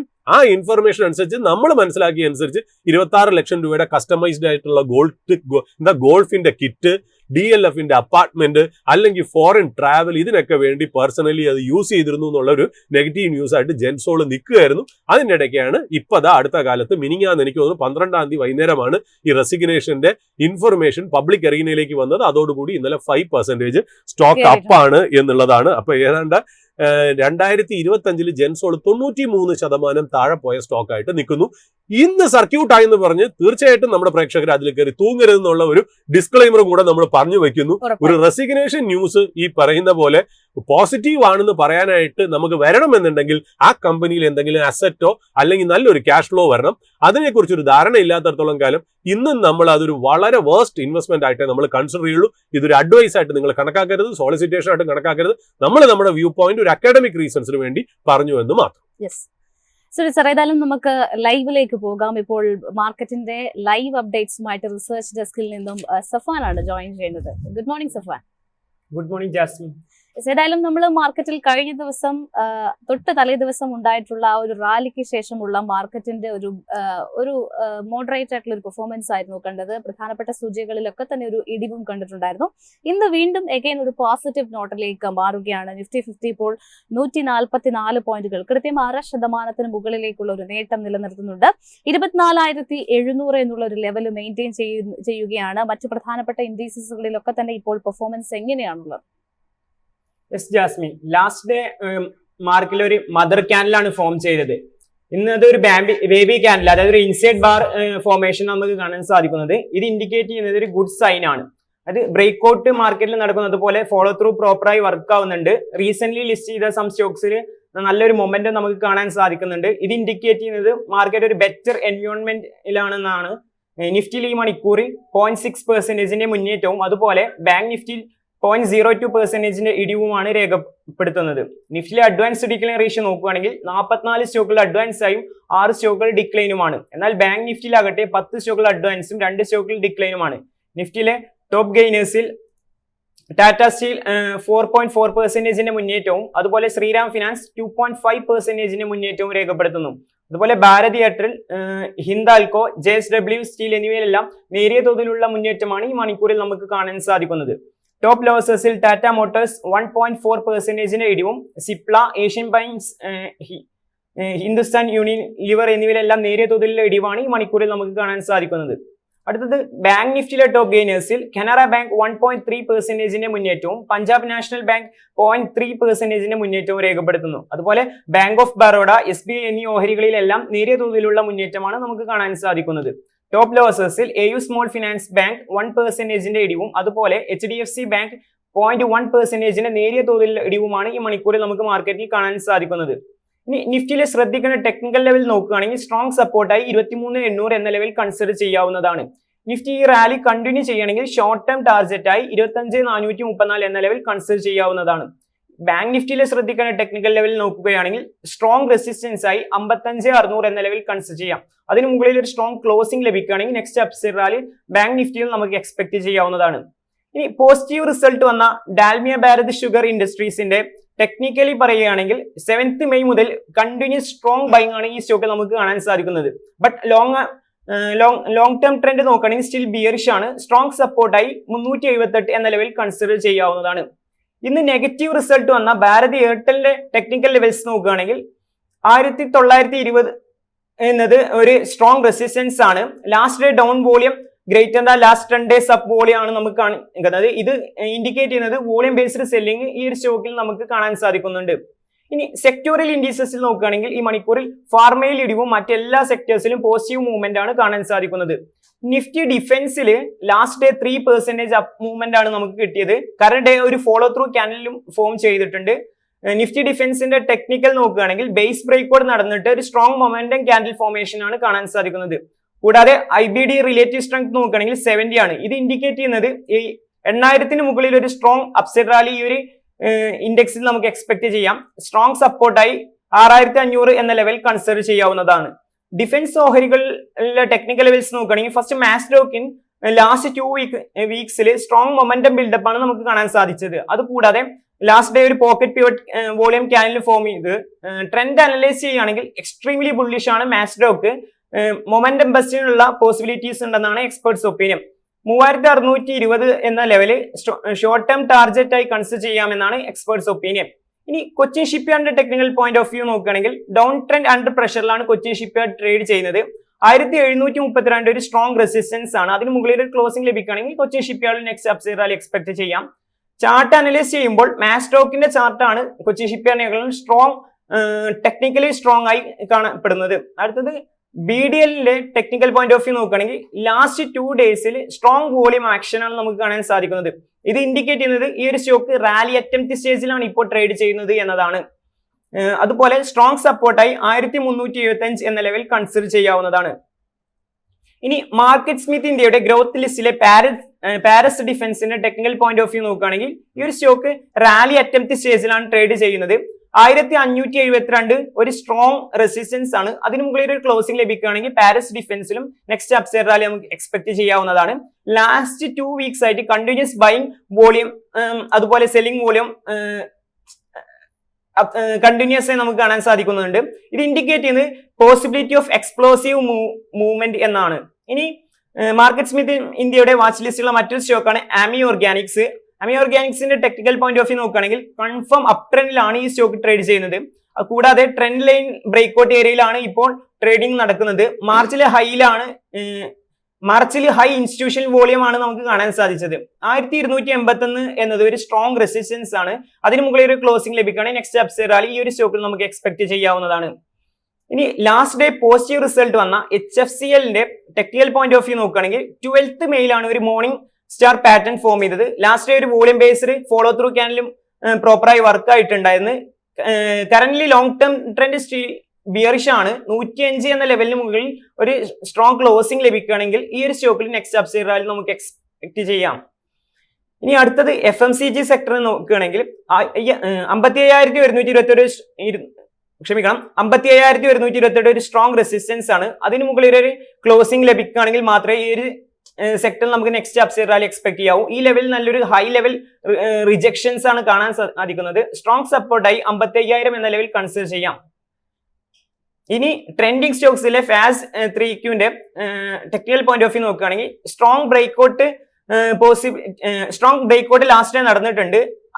573 ഒരു റീടെസ്റ്റ് സോണായി കൺസിഡർ ചെയ്യാം. കൂടാതെ സ്ട്രോങ് ഇൻസ്റ്റിറ്റ്യൂഷണൽ ബൈയിങ് വോളിയം ഈ ഒരു സ്റ്റോക്കിൽ നമുക്ക് കാണാൻ സാധിക്കുന്നുണ്ട്. റിലേറ്റീവ് സ്ട്രെങ്ത് എക്സ്ട്രീംലി ഹൈ ആയിട്ടാണ് ഈ ഒരു സ്റ്റോക്കിൽ നമുക്ക് കാണാൻ സാധിക്കുന്നത്. ഇനി മാർക്കറ്റ് ബ്രെഡ്ത്ത് അനലൈസ് ചെയ്യുമ്പോൾ last day strong movers 4% move ചെയ്ത സ്റ്റോക്കുകൾ 169 ആണ്. Current day strong movers 72. ഇത് ലാസ്റ്റ് ഡേ ആയി കമ്പയർ ചെയ്യുമ്പോൾ വളരെ കുറവാണെങ്കിൽ പോലും MMI ഇൻഡിക്കേറ്റ് ചെയ്യുന്നത് ഒരു ഹെൽത്തി സ്റ്റേറ്റിലാണ് മാർക്കറ്റ് എന്നതാണ്. ഇവയൊക്കെയാണ് ഈ മണിക്കൂറിലെ മാർക്കറ്റ് അപ്ഡേറ്റ്സ്. ജാസ്മിൻ. യെസ്, മാർക്കറ്റിന്റെ അപ്ഡേറ്റ്സ് ആണ് ഇപ്പോൾ റിസർച്ച് ഡെസ്കിൽ നിന്ന് സഫാൻ നൽകിയത്. സുരജ് സർ, നമ്മൾ പല ഘട്ടങ്ങളിലായിട്ട് സ്മോൾ ക്യാപ്പ് അതോടൊപ്പം തന്നെ മിഡ് ക്യാപ്പ് പോലുള്ള പല സ്റ്റോക്കുകളുമായിട്ട് താരതമ്യം ചെയ്യുന്ന സമയത്ത് പൊതുവെ ഈ ബ്ലൂ ചിപ്പ് സ്റ്റോക്കുകൾ ഒരു സുരക്ഷിതമായിട്ടുള്ള ഒരു ഇൻവെസ്റ്റ്മെന്റ് ആയിട്ട് നിക്ഷേപങ്ങളായിട്ട് കണക്കാക്കാറുണ്ട്. പ്രത്യേകിച്ച് ശക്തമായിട്ടുള്ള ട്രാക്ക് റെക്കോർഡ്, സുസ്ഥിരമായിട്ടുള്ള പ്രകടനം, ഇവയൊക്കെ തന്നെ ബ്ലൂ ചിപ്പിന്റെ പെർഫോമൻസിൽ ഒരല്പം ഒരു പോസിറ്റീവ്, ഒരു ഓപ്റ്റിമിസ്റ്റിക് ആയിട്ടുള്ള ഒരു വ്യൂ പലപ്പോഴും നമ്മൾ പങ്കുവയ്ക്കാറുണ്ട്, പല അനലിസ്റ്റുകളും ആയിക്കോട്ടെ. പക്ഷേ കഴിഞ്ഞ ദിവസങ്ങളിലൊക്കെ തന്നെ അല്ലെങ്കിൽ കഴിഞ്ഞ ഒരു മാസങ്ങളിലായിട്ട് തന്നെ നമ്മൾ കാണുന്നത് പല ബാങ്കിങ് മേഖലയിലും ഒക്കെ തന്നെ പ്രതിസന്ധി ഉള്ള ഒരു ഘട്ടമാണ്. എസ്പെഷ്യലി ഇൻഡസ്ഇൻഡ് ബാങ്കിന്റെ പലതരത്തിലുള്ള ഒരു നിരാശപ്പെടുത്തുന്ന പെർഫോമൻസും അതോടൊപ്പം തന്നെ ഇൻസൈഡർ ട്രേഡിങ്ങിനെ ഒക്കെ കുറിച്ച് തന്നെ നമ്മൾ ഈ ഒരു ഫോറത്തിൽ തന്നെ റിപ്പോർട്ട് ചെയ്തിട്ടുമുണ്ട്. ഈ ഒരു സാഹചര്യത്തിൽ നമ്മുടെ പ്രേക്ഷകർക്ക് തീർച്ചയായിട്ടും ഒരു കൺഫ്യൂഷൻ ഉണ്ടാകും. ഇത്തരത്തിലുള്ള വലിയ ബാങ്കിങ് മേഖലയിൽ പോലും പ്രതിസന്ധികൾ ഉണ്ടാകുന്നു, ബ്ലൂ ചിപ്പ് കമ്പനികളിലൊക്കെ തന്നെ ഒരു തകരാറ് സംഭവിക്കുന്നു. എന്ത് ക്രൈറ്റീരിയ മുൻനിർത്തിയായിരിക്കണം ഒരു സ്റ്റോക്ക് പിക്ക് ചെയ്യേണ്ടത് എന്നുള്ള ഒരു വലിയ ചോദ്യം പ്രേക്ഷകർക്ക് തീർച്ചയായിട്ടും ഉണ്ടാകും. അങ്ങനെ എന്തെങ്കിലും ഒരു സ്റ്റോക്കിന് തീർച്ചയായിട്ടും ഒരു എക്സാമ്പിൾ സഹിതം പറഞ്ഞു കൊടുക്കുകയാണെന്നുണ്ടെങ്കിൽ നമ്മുടെ പ്രേക്ഷകർക്ക് അത് കുറച്ചുകൂടി ഒന്ന് മനസ്സിലാവാൻ എളുപ്പമായിരിക്കും എന്നാണ് വിശ്വസിക്കുന്നത്. ഓക്കെ ജാസ്മിൻ, അത് കുറച്ചുകൂടി ക്ലിയർ ആയിട്ട് എക്സ്പ്ലെയിൻ ചെയ്യണമെന്നുണ്ടെങ്കിൽ ഒന്നാമത്തെ റൂള് നമ്മൾ പറഞ്ഞു വെക്കേണ്ട ഒരു കാര്യം വെച്ചാൽ നമുക്ക് അടുത്ത 3 കൊല്ലത്തേക്കെങ്കിലും മിനിമം ആവശ്യമില്ലാത്ത പൈസ ആയിരിക്കണം നമ്മൾ ഇക്വിറ്റി ഇൻവെസ്റ്റ്മെന്റ്സിലേക്ക് കൊണ്ടുവരണം എന്നുള്ളത് ബേസിക് ഫൗണ്ടേഷനാണ്. അതൊരു ബേസിക് തമ്പ് റൂൾ ആയിട്ട് തന്നെ ജനങ്ങൾ വെക്കണം. രണ്ടാമത്, ബ്ലൂ ചിപ്പ് മേടിക്കണോ, സ്മോൾ ക്യാപ്പ് മേടിക്കണോ, മിഡ് ക്യാപ്പ് മേടിക്കണോ എന്നുള്ളതല്ല ചോദ്യം. നിങ്ങൾക്ക് എത്രയാണ് ഒരു ടാർഗറ്റ് അച്ചീവ് ചെയ്യേണ്ടതെന്നാണ്. അതായത് നിങ്ങൾക്ക് ഇപ്പോൾ ഒരു 12% തൊട്ട് 16%, 18% ഒരു ഗ്രോത്ത് മതി എന്ന് വിചാരിക്കാം. അങ്ങനത്തെ സാധാരണ ആൾക്കാർ ആരായിരിക്കാം? കുറച്ചുകൂടെ ഒരു പക്വതയുള്ള മനുഷ്യർ, ജീവിതത്തിൽ ഇത്തിരി സേഫ് ആയിട്ട് ജീവിക്കുന്നവർ, കുറച്ച് അസറ്റ്സ് ഒക്കെ ഉണ്ട്, സ്റ്റോക്ക് മാർക്കറ്റിൽ നിന്ന് പൈസ ഉണ്ടാക്കേണ്ട കാര്യമൊന്നുമില്ല. അതായത് ഒരു റാക്സ് ടു റിച്ച് സ്റ്റോറി ആവേണ്ട കാര്യമില്ല. ഓൾറെഡി കുറച്ച് റിച്ച് ആണ്. ആ റിച്ച്നെസ് മെയിൻറ്റെയിൻ ചെയ്ത് ആ റിച്ച്നെസ് അവരുടെ വെൽത്തിനെ ഒന്ന് കോമ്പൗണ്ട് ചെയ്താൽ മതി എന്നാണ് അവരുടെ ആവശ്യമെങ്കിൽ ഈ 12 തൊട്ട് 16, 18% റിട്ടേൺ തരാവുന്ന blue chip and most popular സ്റ്റോക്കിൽ ഇൻവെസ്റ്റ് ചെയ്യുന്നതായിരിക്കും ഉചിതം. അതേസമയം ഇതേപോലെ ഒരു ചെറുപ്രായക്കാരനാണ്, ഒരു ചെറിയ ഒരു എമൗണ്ട് ഇൻവെസ്റ്റ് ചെയ്തിട്ട് വലിയൊരു larger wealth creation over A period of time കേട്ടോ. ഞാൻ ഈ പറയുന്നത് ഒരു ലോങ്ങർ ടൈം, ഒരു സ്ഥലം മേടിച്ചിടുന്ന ആറ്റിറ്റ്യൂഡിൽ വേണം നമ്മൾ മേടിച്ചിടാൻ. അങ്ങനത്തെ രീതിയിൽ വരണം എന്നുണ്ടെങ്കിൽ ഏത് ടൈപ്പ് സ്റ്റോക്ക് മേടിക്കണം എന്ന് ചോദിച്ചു കഴിഞ്ഞാൽ തീർച്ചയായിട്ടും മിഡ് ക്യാപ്പും സ്മോൾ ക്യാപ്പും തന്നെയാണെന്നുള്ള കാര്യത്തിൽ യാതൊരു സംശയമില്ല. കാര്യം അവർ ജനറേറ്റ് ചെയ്യണ പോലെ വെൽത്ത് ഒരിക്കലും ഒരു ലാർജ് ക്യാപ്പിന് ചെയ്യാൻ പറ്റത്തില്ല. ഒന്നാമത്തെ കാര്യം, ലാർജ് ക്യാപ്പ് എന്ന് പറയുന്ന കാര്യം, once you grow in size your size becomes enemy. ഒരു എലിഫന്റ് കാൺ ഡാൻസ്, എലിഫന്റിന് ഡാൻസ് ചെയ്യാൻ ബുദ്ധിമുട്ടാണെന്ന് പറയുന്ന പോലെ, അത് മാത്രമല്ല അവരിൽ ഒരുപാട് റിസർച്ച് നടക്കുന്നത് തന്നെ കാരണം അവരുടെ ഗ്രോത്ത് ഒക്കെ, അതായത് അവർ പറയുകയാണ് ഞങ്ങൾ മിക്കവാറും 5% ഗ്രോ ഉള്ളൂ. ഇതൊക്കെ എല്ലാ ബ്രോക്കറേജസും റിസർച്ച് ഇൻസ്റ്റിറ്റ്യൂഷൻസും അത് പഠിച്ചെടുത്തിട്ട് ഏതാണ്ട് ടാർഗറ്റ് ഒക്കെ ഫിക്സ് ചെയ്ത് ഏതാണ്ട് അതിന്റെ ഗ്രോത്ത് പോപ്പുലറാണ്. അതായത് മാർക്കറ്റിന് അതിന്റെ ഗ്രോത്തിനെ കുറിച്ചുള്ള എക്സ്പെക്ടേഷൻ അറിയാം. എന്നാൽ ഒരു സ്മോളർ കമ്പനി അൺഎക്സ്പെക്ടഡ് ആയിട്ട് ഒരു ഗ്രോത്ത് ത്രോ ചെയ്യുമ്പോഴാണ് അതിനകത്തൊരു വെൽത്ത് ക്രിയേഷൻ വരുന്നത്. നമ്മൾ ഇന്നത്തെ കാലത്ത് ഇൻഫോസിസിനും വിപ്രോനും നമ്മൾ സ്റ്റേബിൾ കമ്പനിയാണെന്ന് നമ്മൾ അവകാശപ്പെടുന്നതോടുകൂടി തന്നെ നമ്മൾ മനസ്സിലാക്കണം they were one small cap stock എന്നുള്ളത്. അപ്പൊ അവരുടെ ആ ഗ്രോത്ത് ആണ് ശരിക്കും പറഞ്ഞാൽ വരുന്നത്. നമ്മളിപ്പോ സ്റ്റോക്കുകളെ സാധാരണ 3 ബാസ്ക്കറ്റിലാണ് ഇടാറ്. Great companies, good companies, gruesome companies. Great companies exceptional companies, അതായത് അതിൽ ഇൻവെസ്റ്റ് ചെയ്താൽ പൈസ മുമ്പിലോട്ട് ഉണ്ടാക്കുന്നതിനെക്കാട്ടിലും പൈസ കുറച്ച് താഴോട്ട് പോകുന്നത് വളരെ കുറവായിരിക്കുമെന്നും ഡിവിഡൻഡും ഒക്കെ വെച്ച് നമുക്കൊരു വലിയൊരു റിച്ച് ആയിട്ടുള്ള ഒരാൾക്ക് അവരെ വെൽത്ത് പ്രൊട്ടക്ട് ചെയ്യണം, ഉള്ള വെൽത്ത് ഒക്കെ പ്രൊട്ടക്ട് ചെയ്യാൻ പറ്റിയ ഒരു ഇൻവെസ്റ്റ്മെന്റ് ആണ് great companies. Good companies great കമ്പനീസിന്റെ അത്രയും ഗ്രേറ്റ്നെസ് വന്നിട്ടില്ല, എന്നാൽ ഗുഡ് ലെവലിലാണ്. കുറച്ചുകൂടി ഗ്രേറ്റ് കമ്പനീസിനെക്കാളും കുറച്ചുകൂടി ഗ്രോത്ത് ഹയർ ആണ്, കുറച്ചുകൂടി റിസ്ക്കും ഫ്ലക്ച്വേഷൻസും ഇത്തിരി കൂടുതലായി. ഗ്രൂസം കമ്പനി എന്ന് പറഞ്ഞാൽ it is a small cap mid cap company which doesn't have that much of ഒരു ഓപ്പറേഷണൽ ഹിസ്റ്ററി ഇല്ല, അല്ലെങ്കിൽ ആ പ്രൊമോട്ടറെ കുറിച്ച് കൂടുതൽ അറിവുകളില്ല, അല്ലെങ്കിൽ ഭാവിയിൽ ഒരു വലിയ കമ്പനി ആവുന്നുള്ള ഇൻഡിക്കേഷൻ ഒന്നുമില്ല. അത് മാത്രമല്ല ചില ഗ്രൂസം കമ്പനി എന്ന് പറഞ്ഞാൽ ബാലൻസ് ഷീറ്റും PNL ഒക്കെ തകർന്ന കമ്പനി തന്നെ ആയിരിക്കും എന്നുള്ളതാണ്. അപ്പൊ ഇങ്ങനത്തെ രീതിയിലുള്ള കമ്പനികൾ 3 ബാസ്ക്കറ്റിലാണ് വരുന്നത്. അതിൽ ഗ്രൂസമിന്ന് ഗുഡിന്ന് ഗ്രേറ്റ് ആകുമ്പോഴാണ് സത്യം പറഞ്ഞ ഒരു വലിയൊരു വാല്യൂ ക്രിയേഷൻ നടക്കുന്നതെന്ന് പറയുന്നത്. അവിടെയാണ് ഈ പറയുമ്പോൾ ഡിക്സൺ 2020 ആർക്കറിയാമായിരുന്നു ഡിക്സനെ കുറിച്ച്, ഡിക്സന്റെ പോസിബിലിറ്റിയെ കുറിച്ച് ഒന്നും അവിടുന്ന് ആ ഗ്രോത്ത് എന്താണ് വന്നിരിക്കുന്നതെന്ന് നോക്കൂ. എത്രയോ സ്റ്റോക്കുകൾ നമ്മൾ നോക്കുകയാണെങ്കിൽ റിലേറ്റീവ്ലി അൺപോപ്പുലർ കാറ്റഗറി അല്ലെങ്കിൽ ആ ഒരു ടെക്സ്റ്ററിൽ നിന്ന് പോപ്പുലർ കാറ്റഗറിയിലേക്ക് മാറുമ്പോഴാണ് ഇതിനൊക്കെ ഒരു വെൽത്ത് ക്രിയേഷൻ ഉണ്ടാക്കുന്നത്. ഇപ്പൊ നമ്മളിപ്പോ ഇന്ന് സ്പോട്ട്ലൈറ്റിൽ ഒരു സ്റ്റോക്ക്, ഞാനത് എല്ലാ ദിവസവും നമുക്ക് സ്പോട്ട്ലൈറ്റിൽ സ്റ്റോക്ക് വരണം നിർബന്ധമില്ല, നമുക്ക് ഇത് ഒരെണ്ണം നമുക്ക് മുന്നിൽ വന്നു എന്നുള്ളത് നമ്മൾ അവതരിപ്പിക്കുന്നുള്ള സി എന്റർടൈൻമെന്റ്സ് 123 രൂപയാണ് അതിന്റെ വില. ഏതാണ്ട് 11,828 കോടി മാർക്കറ്റ് ക്യാപ്പിലാണ്. അതായത് 11,828 കോടി കംപ്ലീറ്റ് കൊടുത്തു കഴിഞ്ഞാൽ ആ കമ്പനി സ്റ്റോക്ക് മാർക്കറ്റിൽ നിന്ന് മേടിക്കാൻ പറ്റും എന്നുള്ളതാണ് അതിന്റെ ടെക്നിക്കൽ വശം എന്ന് പറയുന്നത്. FY27 അതായത് ഈ കഴിഞ്ഞ ഫിനാൻഷ്യൽ ഇയറിൽ നെറ്റ് റവന്യൂസ് 8,290 crores ആണ്. അതായത് 8,290 കോടി റവന്യൂ ഉള്ള കമ്പനിയാണ് 11,800 കോടിക്ക് മാർക്കറ്റിൽ അവൈലബിൾ ആയിട്ട് നിൽക്കുന്നതെന്നുള്ള. നെറ്റ് പ്രോഫിറ്റ് എത്രയെന്ന് അറിയോ? 679 crores. അവരുടെ ഫ്രീ ക്യാഷ് ഫ്ലോ നമ്മൾ ഈ പ്രോഗ്രാമിന്റെ തുടക്കം FCF എന്താന്ന് പറഞ്ഞിരുന്നു. 882 crores, അതായത് 1.3 times നെറ്റ് പ്രോഫിറ്റ് ആണ് അവരുടെ free cash flow. Cash and cash ഇക്വലൻസ് അവരുടെ ബാലൻസ് ഷീറ്റിൽ 2,400 കോടി ക്യാഷ് ഉണ്ട്. അതായത് ആ കമ്പനി ടോട്ടലായിട്ട് മേടിക്കാനായിട്ട് 12 കോടിക്ക് അടുപ്പിച്ചേ ഉള്ളൂ 11,800 കോടി. അതിൽ ഏതാണ്ട് 2,400 കോടി തന്നെ ബാങ്കിൽ കിടക്കുന്ന ക്യാഷ് ആണ്, അല്ലെങ്കിൽ ക്യാഷ് ഇക്വലന്റ് ആണ് എന്നുള്ളതാ. അത് ഇതിന്റെ ഏറ്റവും വലിയ പ്രശ്നം എന്തായിരുന്നു വെച്ചാൽ ഈ കമ്പനി ലാസ്റ്റ് കുറച്ച് കൊല്ലമായിട്ട് ഭയങ്കരമായിട്ട് ഒരു നെഗറ്റീവ് ട്രെൻഡിലായിരുന്നു. ആ നെഗറ്റീവ് ട്രെൻഡിലെ ഏറ്റവും വലിയ പ്രശ്നം വെച്ചാൽ ഒന്നാമത്തെ കാര്യം അവരൊരു സോണി ആയിട്ട് ഒരു മെർജർ അവർ എക്സ്പെക്ട് ചെയ്തത്, അത് വേണ്ട രീതിയിൽ സ്പാൻ ഔട്ട് ചെയ്തില്ല. രണ്ടാമത്തെ കാര്യം സ്പാൻ ഔട്ട് ചെയ്യാത്ത കാരണം ഈ കമ്പനിക്ക് ഒരു ബ്ലാക്ക് മാർക്ക് വരാനുള്ള കാരണം അതിന്റെ പ്രൊമോട്ടർ ആയിട്ടുള്ള പുനീത് ഗോയങ്ക തന്നെയാണ്. അതായത് സുഭാഷ് ചന്ദ്രയുടെ മകനാണ്. അയാളെ കുറിച്ചുള്ള കോർപ്പറേറ്റ് ഗവർണൻസ് എല്ലാ ഇഷ്യൂസും ഒരു സ്ട്രേറ്റ് ഫോർവേഡ് അല്ലാത്ത മനുഷ്യൻ എന്നൊക്കെ കുറിച്ച് അതിനെക്കുറിച്ച് പറയാറുണ്ടായിരുന്നു. ഇപ്പൊ ഈ പറയുന്ന പോലെ അടുത്ത കാലത്ത് സോണി ആയിട്ടുള്ള മെർജർ ടേക്ക് ഓഫ് ചെയ്തില്ല. അതോടുകൂടി സ്റ്റോക്ക് നല്ലോണം അടിച്ച് താഴേക്ക് വന്നു എന്നുള്ളതാണ് നമ്മൾ മനസ്സിലാക്കിയത്. ബട്ട് ഇപ്പൊ അടുത്ത കാലത്ത് കണ്ട കാര്യം വെച്ചാൽ ഒരു പുതിയൊരു ഗോയങ്കയാണ് നമ്മൾ കാണുന്നത്. അപ്പൊ ഈ പറയുന്ന പോലെ ഒരു ബാഡ് പ്രൊമോട്ടർ നല്ല പ്രൊമോട്ടർ ആവുകയാണെങ്കിൽ, ഇതൊരു സ്പെക്കുലേഷൻ ആണ്, ആവുകയാണെങ്കിൽ this company holds a lot of value എന്നാണ്. ഇപ്പൊ അവർ ഒരുപാട് ഇനിഷ്യേറ്റീവ്സ് കൊണ്ടുവന്നേക്കാണ്. അതായത് പുനീത് ഗോയങ്ക ഒരുപാട് മീഡിയ ആയിട്ട് ഇന്ററാക്ട് ചെയ്യുന്നു. ഇൻവെസ്റ്റർ പ്രസന്റേഷനും അനലിസ്റ്റ് മീറ്റുകളിലും ഒക്കെ വളരെ ക്ലാസിക് ആയിട്ട് അദ്ദേഹം മാനേജ് ചെയ്യുന്നു. അതായത് കമ്പനിയുടെ കോസ്റ്റ് നന്നായിട്ട് കൺട്രോൾ ചെയ്യുന്നു. അതായത് കമ്പനിയുടെ ഒരു വേഴ്സ് സിനാരിയോയിൽ കൂടി കടന്നു പോയതിനു ശേഷം പ്രൊമോട്ടർ അതിന്റെ എല്ലാ കാര്യങ്ങളും മനസ്സിലാക്കിയതിനു ശേഷം തീർച്ചയായിട്ടും ഇത്തരത്തിലുള്ള മാനേജ്മെന്റ് തലപ്പത്തിൽ നമ്മൾ പുനിത് ഗോയങ്കയുടെ കാര്യം പറഞ്ഞതിന് ശേഷം അദ്ദേഹം ഒന്നും കൂടി ഒന്ന് മെച്ചപ്പെടാൻ ശ്രമിക്കുന്നു എന്നുള്ള കാര്യത്തിലേക്കാണല്ലോ നമ്മൾ വരുന്നത്. അപ്പോൾ ഇത്തരത്തിൽ കമ്പനിയെ ഇത്രമാത്രം അധപ്പതിച്ച ശേഷം വീണ്ടും അദ്ദേഹത്തിന്റെ ഭാഗത്തു നിന്ന് ഒരു മെച്ചപ്പെടൽ വന്നതിന് ശേഷം പിന്നീട് ഈ പറയുന്ന സ്റ്റോക്ക് ആണെങ്കിലും തിരിച്ചു കയറാനുള്ള ഒരു സാധ്യത അല്ലെങ്കിൽ നിക്ഷേപകരുടെ വികാരത്തെ അല്ലെങ്കിൽ സെന്റിമെന്റിനെ അത് സ്വാധീനിക്കുന്നു സാറിന് തോന്നുന്നുണ്ടോ? ഈ കമ്പനിയെ കുറിച്ച് കമ്പനിയുടെ ബാലൻസ് ഷീറ്റിനോട് ജനങ്ങൾക്ക് ഭയങ്കര റെസ്പെക്ട് ഉണ്ട്. കമ്പനിയുടെ പ്രൊമോട്ടറിനോട് കൂടിയേ ഇല്ലാത്തുള്ളൂ. എന്നാൽ പ്രൊമോട്ടറിന് വളരെ ചെറിയ സ്റ്റേക്കേ ഇതിനകത്തുള്ളൂ എന്നുള്ളത് വളരെ ഇമ്പോർട്ടന്റ് ആയിട്ടുള്ള ഒരു കാര്യം. ബട്ട് ഇതിൽ കോൺഫിഡൻസ് ഇപ്പൊ അടുത്ത കാലത്ത് വരുന്ന മാനേജ്മെന്റ് ഇന്റർവ്യൂലും ഈ കഴിഞ്ഞ ഓരോ റിസൾട്ട് കഴിയുമ്പോഴും അവർ ഇൻവെസ്റ്റർ പ്രസന്റേഷൻ ഉണ്ട്, ഏർണിംഗ്സ് കോൾ ഉണ്ട്. ഞാൻ പേഴ്സണലി അതിനകത്ത് കയറി അത് മനസ്സിലാക്കിയതുകൊണ്ട് അതിനകത്ത് നമ്മൾ മനസ്സിലാക്കിയത് അവർ എയിം ചെയ്യുന്ന കാര്യങ്ങൾ ഞാൻ ഏതാണ്ട് ടി വി വ്യൂവർഷിപ്പ് അവർ ഏതാണ്ട് 17.5% അവർ എക്സ്പെക്ട് ചെയ്യുന്നു. രണ്ടാമത് ആഡ് റവന്യൂ ഗ്രോത്ത് കൊല്ലം തോറും ഒരു 8 to 10% അവർ എക്സ്പെക്ട് ചെയ്യുന്നു. ഇബിറ്റ മാർജിൻ അതായത് പ്രോഫിറ്റ് മാർജിൻ ഏതാണ്ട് 80 to operating profit margin 80 to 20% അവർ എക്സ്പെക്ട് ചെയ്യുന്നു. Free cash flow to profit ഏതാണ്ട് 1 to 2 ടൈം എക്സ്പെക്ട് ചെയ്യുന്നു. എന്ന് പറഞ്ഞാൽ കമ്പനി ക്ലീൻലി പ്ലേസ്ഡ് ആണ്. കമ്പനി ക്ലീൻലി പ്ലേസ്ഡ് ആണെന്നുള്ള കാര്യത്തിന് യാതൊരു സംശയമില്ലാതെ അപ്പൊ നമ്മൾ ആരെ ഈ പറയുന്ന പോലെ നെറ്റ് പ്രോഫിറ്റ് 679 കോടി, അതായത് സൊമാറ്റോന്റെ തന്നെ ഇക്വലന്റ് ആയിട്ടുള്ള നെറ്റ് പ്രോഫിറ്റ് ഉള്ള കമ്പനിയാണ് സീ മീഡിയ. സൊമാറ്റോ ട്രേഡ് ചെയ്യുന്ന മാർക്കറ്റ് ക്യാപ്പ് എത്ര? 2 ലക്ഷം കോടി. അതേസമയം ഇത് ട്രേഡ് ചെയ്യുന്ന മാർക്കറ്റ് ക്യാപ്പ് എത്ര? 11,800 കോടി എന്നുള്ള.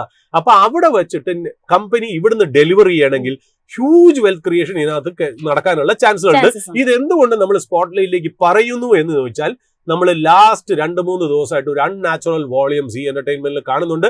നമുക്ക് കിട്ടിയിരിക്കുന്ന നമ്മുടെ റിസർച്ച് ഡെസ്കിന് കിട്ടിയിരിക്കുന്ന ഒരു ഇൻഫർമേഷൻ അനുസരിച്ച് പ്രൊമോട്ടർ ഏതാണ്ട് 16.8 ലക്ഷം ഷെയർസ് മേടിച്ചു എന്നുള്ള ഒരു ഇൻഫർമേഷനാണ് നമുക്കിപ്പോ ഒരു ഇനിഷ്യലി നമുക്ക് കിട്ടിയിരിക്കുന്നത്. ഇത് മാത്രമല്ല കേട്ടോ, 3rd മാർച്ചിന് ഈ സ്റ്റോക്ക് നന്നായിട്ട് താഴെ വീണ് ഏതാണ്ട് 89-90 റുപ്പീസിന് പോയിരുന്നു. അന്നും പ്രൊമോട്ടർ ചെറുതായിട്ട് നിന്ന് മേടിച്ചിരുന്നത്. Who knows his company better than anyone else? Not an FI, not a domestic institution, not a mutual fund, not a retail investor like us. It is the promoter who knows his company really well. And if promoter buys into certain company which has got a great growth and ഈ പറയുന്ന പോലെ നല്ലൊരു balanced ആയിട്ടുള്ള balance ഷീറ്റും നല്ല ഒരു growth prospect ഉള്ള P&L ഉണ്ടെന്നുണ്ടെങ്കിൽ then we might see wonders എന്നുള്ളതാണ്. ബട്ട് ഇതൊരു സോളിസിറ്റേഷൻ ആയിട്ട് കരുതരുത്, അഡ്വൈസ് ആയിട്ട് കരുതരുത്. ഒരു സ്പോട്ട് ലൈറ്റിലേക്ക് ഒരു സ്റ്റോക്ക് നമ്മൾ ഈ ഒരു വോളിയം ഇൻക്രീസ് കാരണം നിങ്ങളുടെ മുന്നിൽ അവതരിപ്പിച്ചു എന്നേ ഉള്ളൂ. നിങ്ങൾ ഒരു ഫിനാൻഷ്യൽ അഡ്വൈസറെ കണ്ടോ, അതായത് സെബി രജിസ്റ്റേർഡ് അനലിസ്റ്റിനെ കണ്ടോ, റിസർച്ച് അനലിസ്റ്റിനെ കണ്ടോ മാത്രം നിങ്ങൾ ഇൻവെസ്റ്റ് ചെയ്യാവുന്നുള്ളൂ. ഇത് നമ്മളൊരു അക്കാഡമിക് സേക്കിന് മാത്രം നമ്മൾ കൊണ്ടുവന്ന ഒരു സ്റ്റോക്കാണ് Zee entertainment limited, where the story is basically the change in attitude of the management. Plus the company is a behemoth in its own field and ഇതുവരെ പോപ്പുലർ അല്ലാത്ത ലവ്ഡ് അല്ലാത്ത ഒരു സെക്ടറാണ് മീഡിയ ആൻഡ് എന്റർടൈൻമെന്റ്. ഇത് ഇത്രയും കാര്യങ്ങൾ അൺലൗഡ് സെക്ടർ ആണെന്നുള്ളതാണ് അതിനകത്ത് വേറെ important ആയിട്ടുള്ള പോയിന്റ്. അതുകൊണ്ട് ജനങ്ങൾക്ക് ഇതൊരു സ്പോട്ട് ലൈറ്റിലേക്ക് വയ്ക്കാവുന്ന ഒരു സ്റ്റോക്കാണ്. സുരേഷ് സാർ, ഏതായാലും നമുക്ക് ടെക്നിക്കൽ ഡീറ്റെയിൽസ് കൂടി അറിയേണ്ടതുണ്ട്. അതിനായിട്ട് നമ്മുടെ ഇൻഹൗസ് എക്സ്പെർട്ട് പ്രദീപ് ചന്ദ്രശേഖരൻ സാറാണ് ജോയിൻ ചെയ്യുന്നത്. Pradeep sir, good morning. Morning Jasmine, morning viewers. Pradeep sir, ഏതായാലും നമ്മുടെ ഈ ഒരു ഓപ്പണിംഗ് അവേഴ്സിന്റെ ഒരു ഫോറത്തിൽ സാറ് തീർച്ചയായിട്ടും ഒരു കാര്യം മെൻഷൻ ചെയ്തിട്ടുണ്ടായിരുന്നു. മാർക്കറ്റിന്റെ കഴിഞ്ഞ ദിവസത്തെ റാലിക്ക് മുൻപ് തന്നെ സാറ് പറഞ്ഞിട്ടുണ്ടായിരുന്നു വിപണിയിൽ ഒരു വലിയ പോസിറ്റീവ്നെസ് ആണ് കാണുന്നത്. എസ്പെഷ്യലി നിഫ്റ്റി, ബാങ്ക് നിഫ്റ്റിയിലടക്കം ഒരു എക്സ്ട്രീംലി ബുള്ളിഷ് ആയിട്ടുള്ള ഒരു വ്യൂ ആണ് സാറിനുള്ളത് എന്ന്. തീർച്ചയായിട്ടും കഴിഞ്ഞ ദിവസത്തെ പെർഫോമൻസ് ഒക്കെ നോക്കുന്ന സമയത്ത് അതിനെ അക്സെപ്റ്റ് ചെയ്യുന്ന രീതിയിലുള്ള ഒരു പെർഫോമൻസ് ആയിരുന്നു മാർക്കറ്റ് കാഴ്ചവെച്ചിട്ടുണ്ടായിരുന്നത്. മാക്രോ കണ്ടീഷൻസ് നോക്കുന്ന സമയത്തും റീറ്റെയിൽ ഇൻഫ്ലേഷനിലടക്കം കാര്യമായിട്ടുള്ള ഒരു കുറവ് വരുന്നു. 6 വർഷത്തിനിടയിലെ ഏറ്റവും കുറഞ്ഞ നിരക്കിലേക്ക് ഏതാണ്ട് 3.16% ഇൻഫ്ലേഷൻ എത്തുന്നു. അങ്ങനെ പൊതുവെ മാർക്കറ്റിനെ സംബന്ധിച്ചിടത്തോളം ഒരു പോസിറ്റീവ് അറ്റ്മോസ്ഫിയർ നിലവിൽ ക്രിയേറ്റ് ചെയ്തിട്ടുണ്ട് എന്ന് കാണാം. സാറിന്റെ വ്യൂവിൽ എന്തെങ്കിലും മാറ്റമുണ്ടോ, അതോ ഈ ഒരു നിഫ്റ്റിയിലെ ഒരു ബുള്ളിഷ്നെസ് തുടരാനുള്ള ഒരു സാധ്യത തന്നെയാണുള്ളത്? തീർച്ചയായിട്ടും. ഇൻഫാക്ട് ജാസ്മിൻ ഇപ്പോൾ പറഞ്ഞ ഇൻഫ്ലേഷന്റെ ഡേറ്റ വന്നിരിക്കുമ്പോഴേക്കും ഓൾറെഡി ഈ ഡേറ്റ വരുന്നതിന് മുൻപ് തന്നെ ഞാൻ അടുത്ത മോണിറ്ററി പോളിസി കമ്മിറ്റി മീറ്റിംഗിൽ RBI ചുരുങ്ങിയത് 0.5% ഇൻട്രസ്റ്റ് റേറ്റ് കട്ട് ചെയ്യുമെന്നായിരുന്നു എൻ്റെ ഒരു expectation. Now I think the RBI will cut the interest rate anywhere between 0.25 to 0.4%. S Pradeep sir, ഏതായാലും ഇന്ന് മാർക്കറ്റിലേക്ക് നമ്മൾ നോക്കുമ്പോഴും ഒരു പോസിറ്റീവ്നെസ് ആണ് കാണുന്നത്. 24,761 എന്നുള്ള ഒരു നിലവാരത്തിലേക്ക് എത്തിയിട്ടുണ്ട്. 182 പോയിന്റുകളിലധികം ഒരു മൂവ്മെന്റ് ആണ് നിഫ്റ്റി 50യിൽ കാണുന്നത്. നിഫ്റ്റി 50 സംബന്ധിച്ചിടത്തോളം ഈ ഒരു നിലയിൽ, ഈ ഒരു മുന്നേറ്റത്തിൽ ഇനി വാച്ച് ചെയ്തിരിക്കേണ്ട ലെവൽസ് ഏതൊക്കെയായിട്ടാണ് സാർ വിലയിരുത്തുന്നത്? നമുക്ക് 2 ദിവസം മുൻപ് കിട്ടിയിരുന്ന ഒരു ഹൈ ലെവൽ ഉണ്ടായിരുന്നു. ആ ഹൈ ലെവൽ തന്നെ ആയിരിക്കാം നമ്മൾ ഇമ്മീഡിയറ്റ് ആയിട്ട് വാച്ച് ചെയ്യേണ്ടത്. So that is around 24,870 points.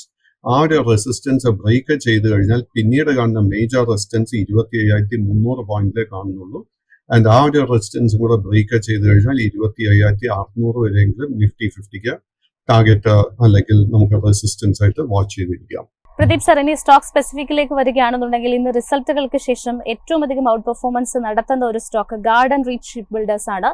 14.4% ഒരു വലിയ മുന്നേറ്റം ഇപ്പോൾ ഈ ഒരു സ്റ്റോക്കിൽ നമുക്ക് കാണാൻ സാധിക്കുന്നുണ്ട്.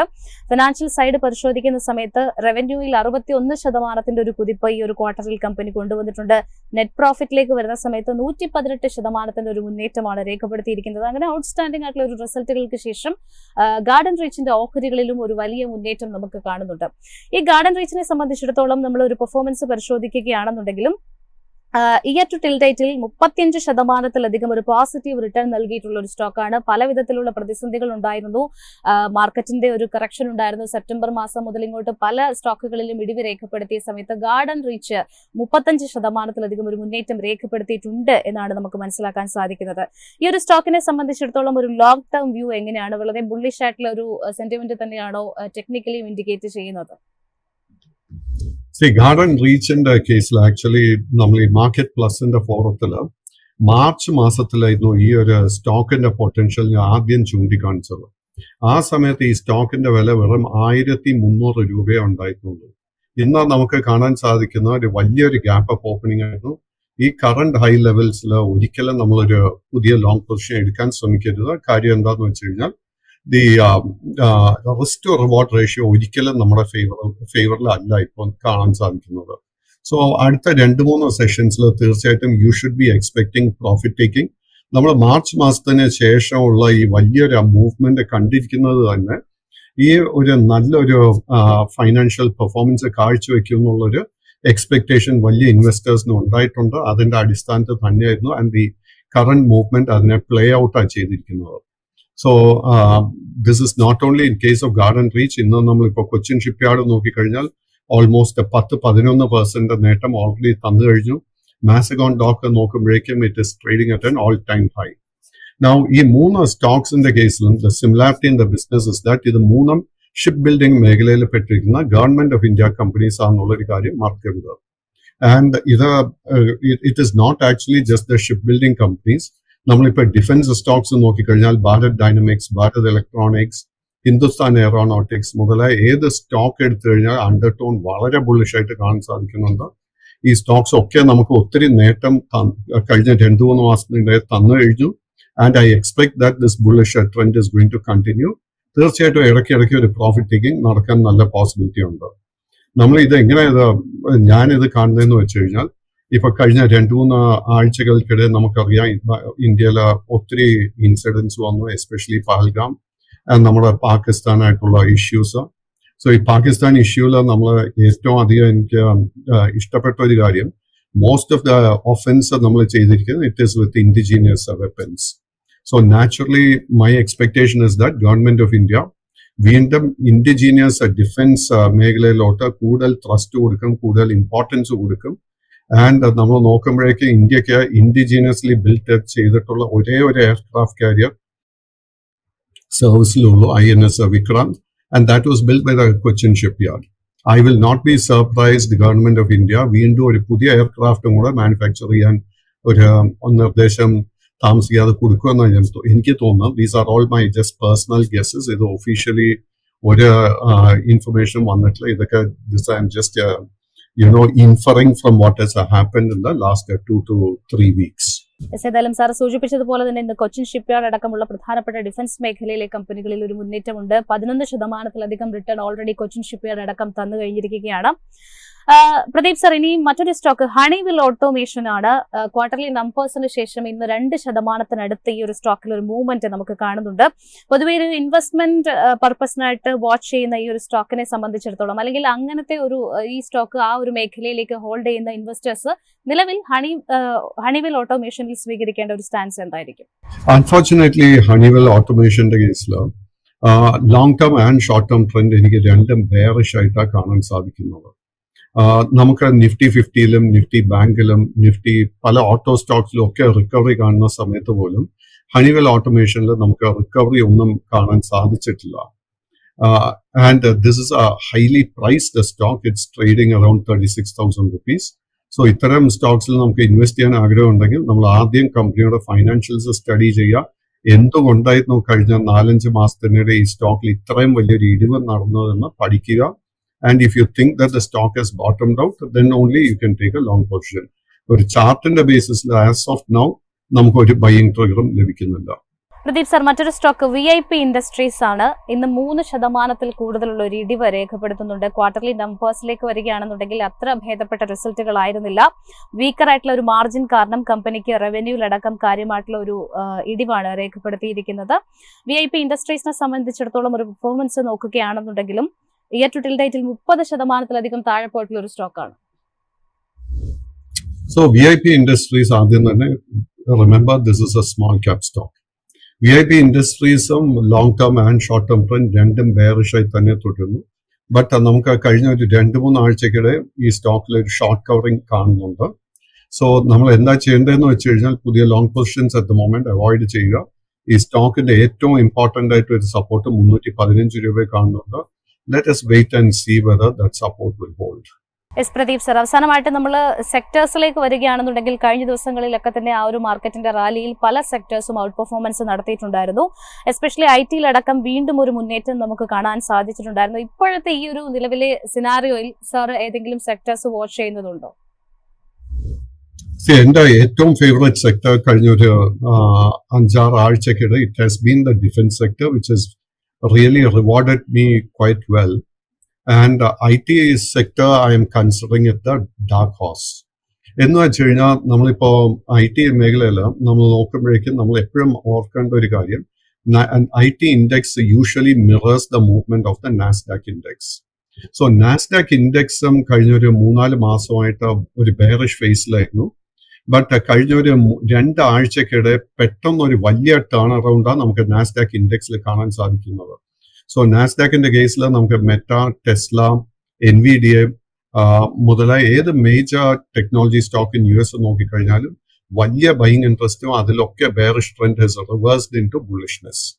Coming specifically to India, so already കഴിഞ്ഞ 2-3 സെഷൻസിൽ എനിക്ക് കാണാൻ സാധിക്കുന്ന കൊഫോർജ്, പെർസിസ്റ്റന്റ് മുതലായ സ്റ്റോക്സിലൊക്കെ already the long term trend itself has turned bullish. മറ്റേ മേജേഴ്സിൽ my favourite at the moment is HCL Technology. HCL ടെക്നോളജിയുടെ കേസിൽ ഇപ്പോഴും നിലവിൽ long term trend is still bearish, but I expect the recovery to continue. Yes, thank you so much Pradeep sir. Suresh sir, നമ്മളുടെ ഈ ഒരു show wind up ചെയ്യുന്നതിന് മുൻപ് നമുക്ക് ഇന്ന് റിലയൻസിന്റെ കൂടി ഒരു അപ്ഡേറ്റിലേക്ക് പോകാം. റിലയൻസിനെ സംബന്ധിച്ചിടത്തോളം ഇന്ന് 0.5% കൂടുതലുള്ള ഒരു മുന്നേറ്റം രേഖപ്പെടുത്തുകയാണ്. എസ്പെഷ്യലി പല ബ്രോക്കറേജ് സ്ഥാപനങ്ങളും ഈ ഒരു കമ്പനിയിൽ 12% വരെ ഇനിയും അപ്സൈഡ് പൊട്ടൻഷ്യൽ ഉണ്ട് എന്നുള്ള ഒരു നിലയിലേക്ക് സിറ്റി ബ്രോക്കറേജ് അടക്കം ഒരു ബൈക്കോൾ നിലനിർത്തിയിട്ടുണ്ട്. റിലയൻസിനെ സംബന്ധിച്ചിടത്തോളം പൊതുവെ നമ്മൾ പറയുകയാണെന്നുണ്ടെങ്കിൽ ലാസ്റ്റ് ക്വാർട്ടറിലും കമ്പനിയുടെ റീറ്റെയിൽ അതോടൊപ്പം തന്നെ ടെലികോം സെഗ്മെന്റുകളിൽ വലിയൊരു മുന്നേറ്റം നമ്മൾ കണ്ടിട്ടുണ്ടായിരുന്നു. ഓയിൽ ടു കെമിക്കൽ ബിസിനസ് ഒരല്പം മ്യൂട്ടഡ് ആയിട്ട് തന്നെ തുടരുകയാണ്. But at the same time India's most valuable company എന്നുള്ള ഒരു നിലയിൽ റിലയൻസിനെ സംബന്ധിച്ചിടത്തോളം സാർ എങ്ങനെയാണ് വിലയിരുത്തുന്നത്? ജാസ്മിൻ, ജസ്റ്റ് ഒരു വാക്ക് റിലയൻസിനുണ്ട്. അതായത് 2019 ആ ഒരു മിഡ് മാസം ഞാൻ നമ്മുടെ വലിയൊരു വാല്യൂ ഇൻവെസ്റ്ററായ രമേശ് ദമാനിയെ കാണാനായിട്ട് ഞാനൊന്ന് ചെന്നൈ വരെ പോയിട്ടുണ്ടായിരുന്നു. അവിടെ വെച്ചിട്ട് അദ്ദേഹം അവിടെ ചെന്നൈയിൽ ഒരു സ്പീച്ച് നടത്താനായിട്ട് അവിടെ ഒരു ഹോട്ടലിൽ വരികയും പ്രീഫിക്സ് ആയിട്ട് ഞാൻ അപ്പോയിന്റ് ചെയ്ത് ഞാൻ അദ്ദേഹത്തെ കാണാൻ പോവുകയും ചെയ്തു. അന്ന് ഞങ്ങളുടെ ഒരു കോഫി കുടിക്കലിൻ്റെ ഇടയിൽ അദ്ദേഹം പറഞ്ഞു, സാർ ഇതാണ് ഒരു വാല്യൂ ഇൻവെസ്റ്ററും ഒരു മൾട്ടി ബാഗറും എന്ന് പറയുന്ന കഥ. അതായത് അവിടെ വെച്ച് അദ്ദേഹത്തിനോട് സംസാരിക്കുമ്പോൾ അയാൾ ഗാർഡൻ റിച്ച് ഷിപ്പ് ബിൽഡിങ്ങിനെ കുറിച്ച് അദ്ദേഹം സംസാരിക്കുകയുണ്ടായി. അപ്പോൾ അയാൾ പറഞ്ഞു ഇന്ത്യൻ ഡിഫൻസിന്റെ കാര്യവും ഇന്ത്യയുടെ ഷിപ്പ് ബിൽഡിങ്ങിന്റെ കാര്യത്തിലൊക്കെ അദ്ദേഹം വളരെ ഓപ്റ്റിമിസ്റ്റിക് ആണ്. ഞാനൊരു വലിയൊരു സ്റ്റാൻഡ് ഞാൻ ഗാർഡൻ ഷിപ്പ് ബിൽഡിങ്ങിൽ ഗാർഡൻ റീച്ചിൽ ഞാൻ എടുക്കുകയാണെന്ന് വെച്ചാൽ അന്ന് ഏതാണ്ട് 178 രൂപ 170 രൂപ എങ്ങാണ്ട് ആ സ്റ്റോക്കിനുള്ളൂ. അന്ന് അദ്ദേഹം ഇൻവെസ്റ്റ് ചെയ്തു എന്നാണ് ഞാൻ മനസ്സിലാക്കുന്നത്. അദ്ദേഹം അത് പബ്ലിക്കായിട്ട് തന്നെ ഡിസ്ക്ലോസ് ചെയ്യുകയും ചെയ്തിരുന്നു. ദാ നോക്കൂ, 6 years down the line the stock is trading at 2,200 rupees. 170. ഇതാണ് ലോങ് ടേം ഇൻവെസ്റ്റിങ്ങും വാല്യൂ ഇൻവെസ്റ്റിങ്ങും ഒരു മൾട്ടി ബാഗറും നിങ്ങളുടെ ലൈഫിൽ ചേഞ്ച് ചെയ്യാൻ പോകുന്നത്. അതിനുവേണ്ടി അന്ന് 178 രൂപയ്ക്ക് ഞാൻ 2019 അദ്ദേഹത്തിനോട് സംസാരിക്കുമ്പോൾ ഒരു ഫാൻസിയും ആ ഇൻഡസ്ട്രിക്കില്ല. ഒരു ബ്രോക്കറേജ് കവറേജും ഇല്ല, ആരും സംസാരിക്കുന്നില്ല. അന്ന് ഏതൊക്കെയോ പോപ്പുലർ സ്റ്റോക്കിന്റെ പുറകിലാണ് ജനങ്ങൾ പോയെന്നുള്ളതാണ് വേറൊരു വാസ്തവം.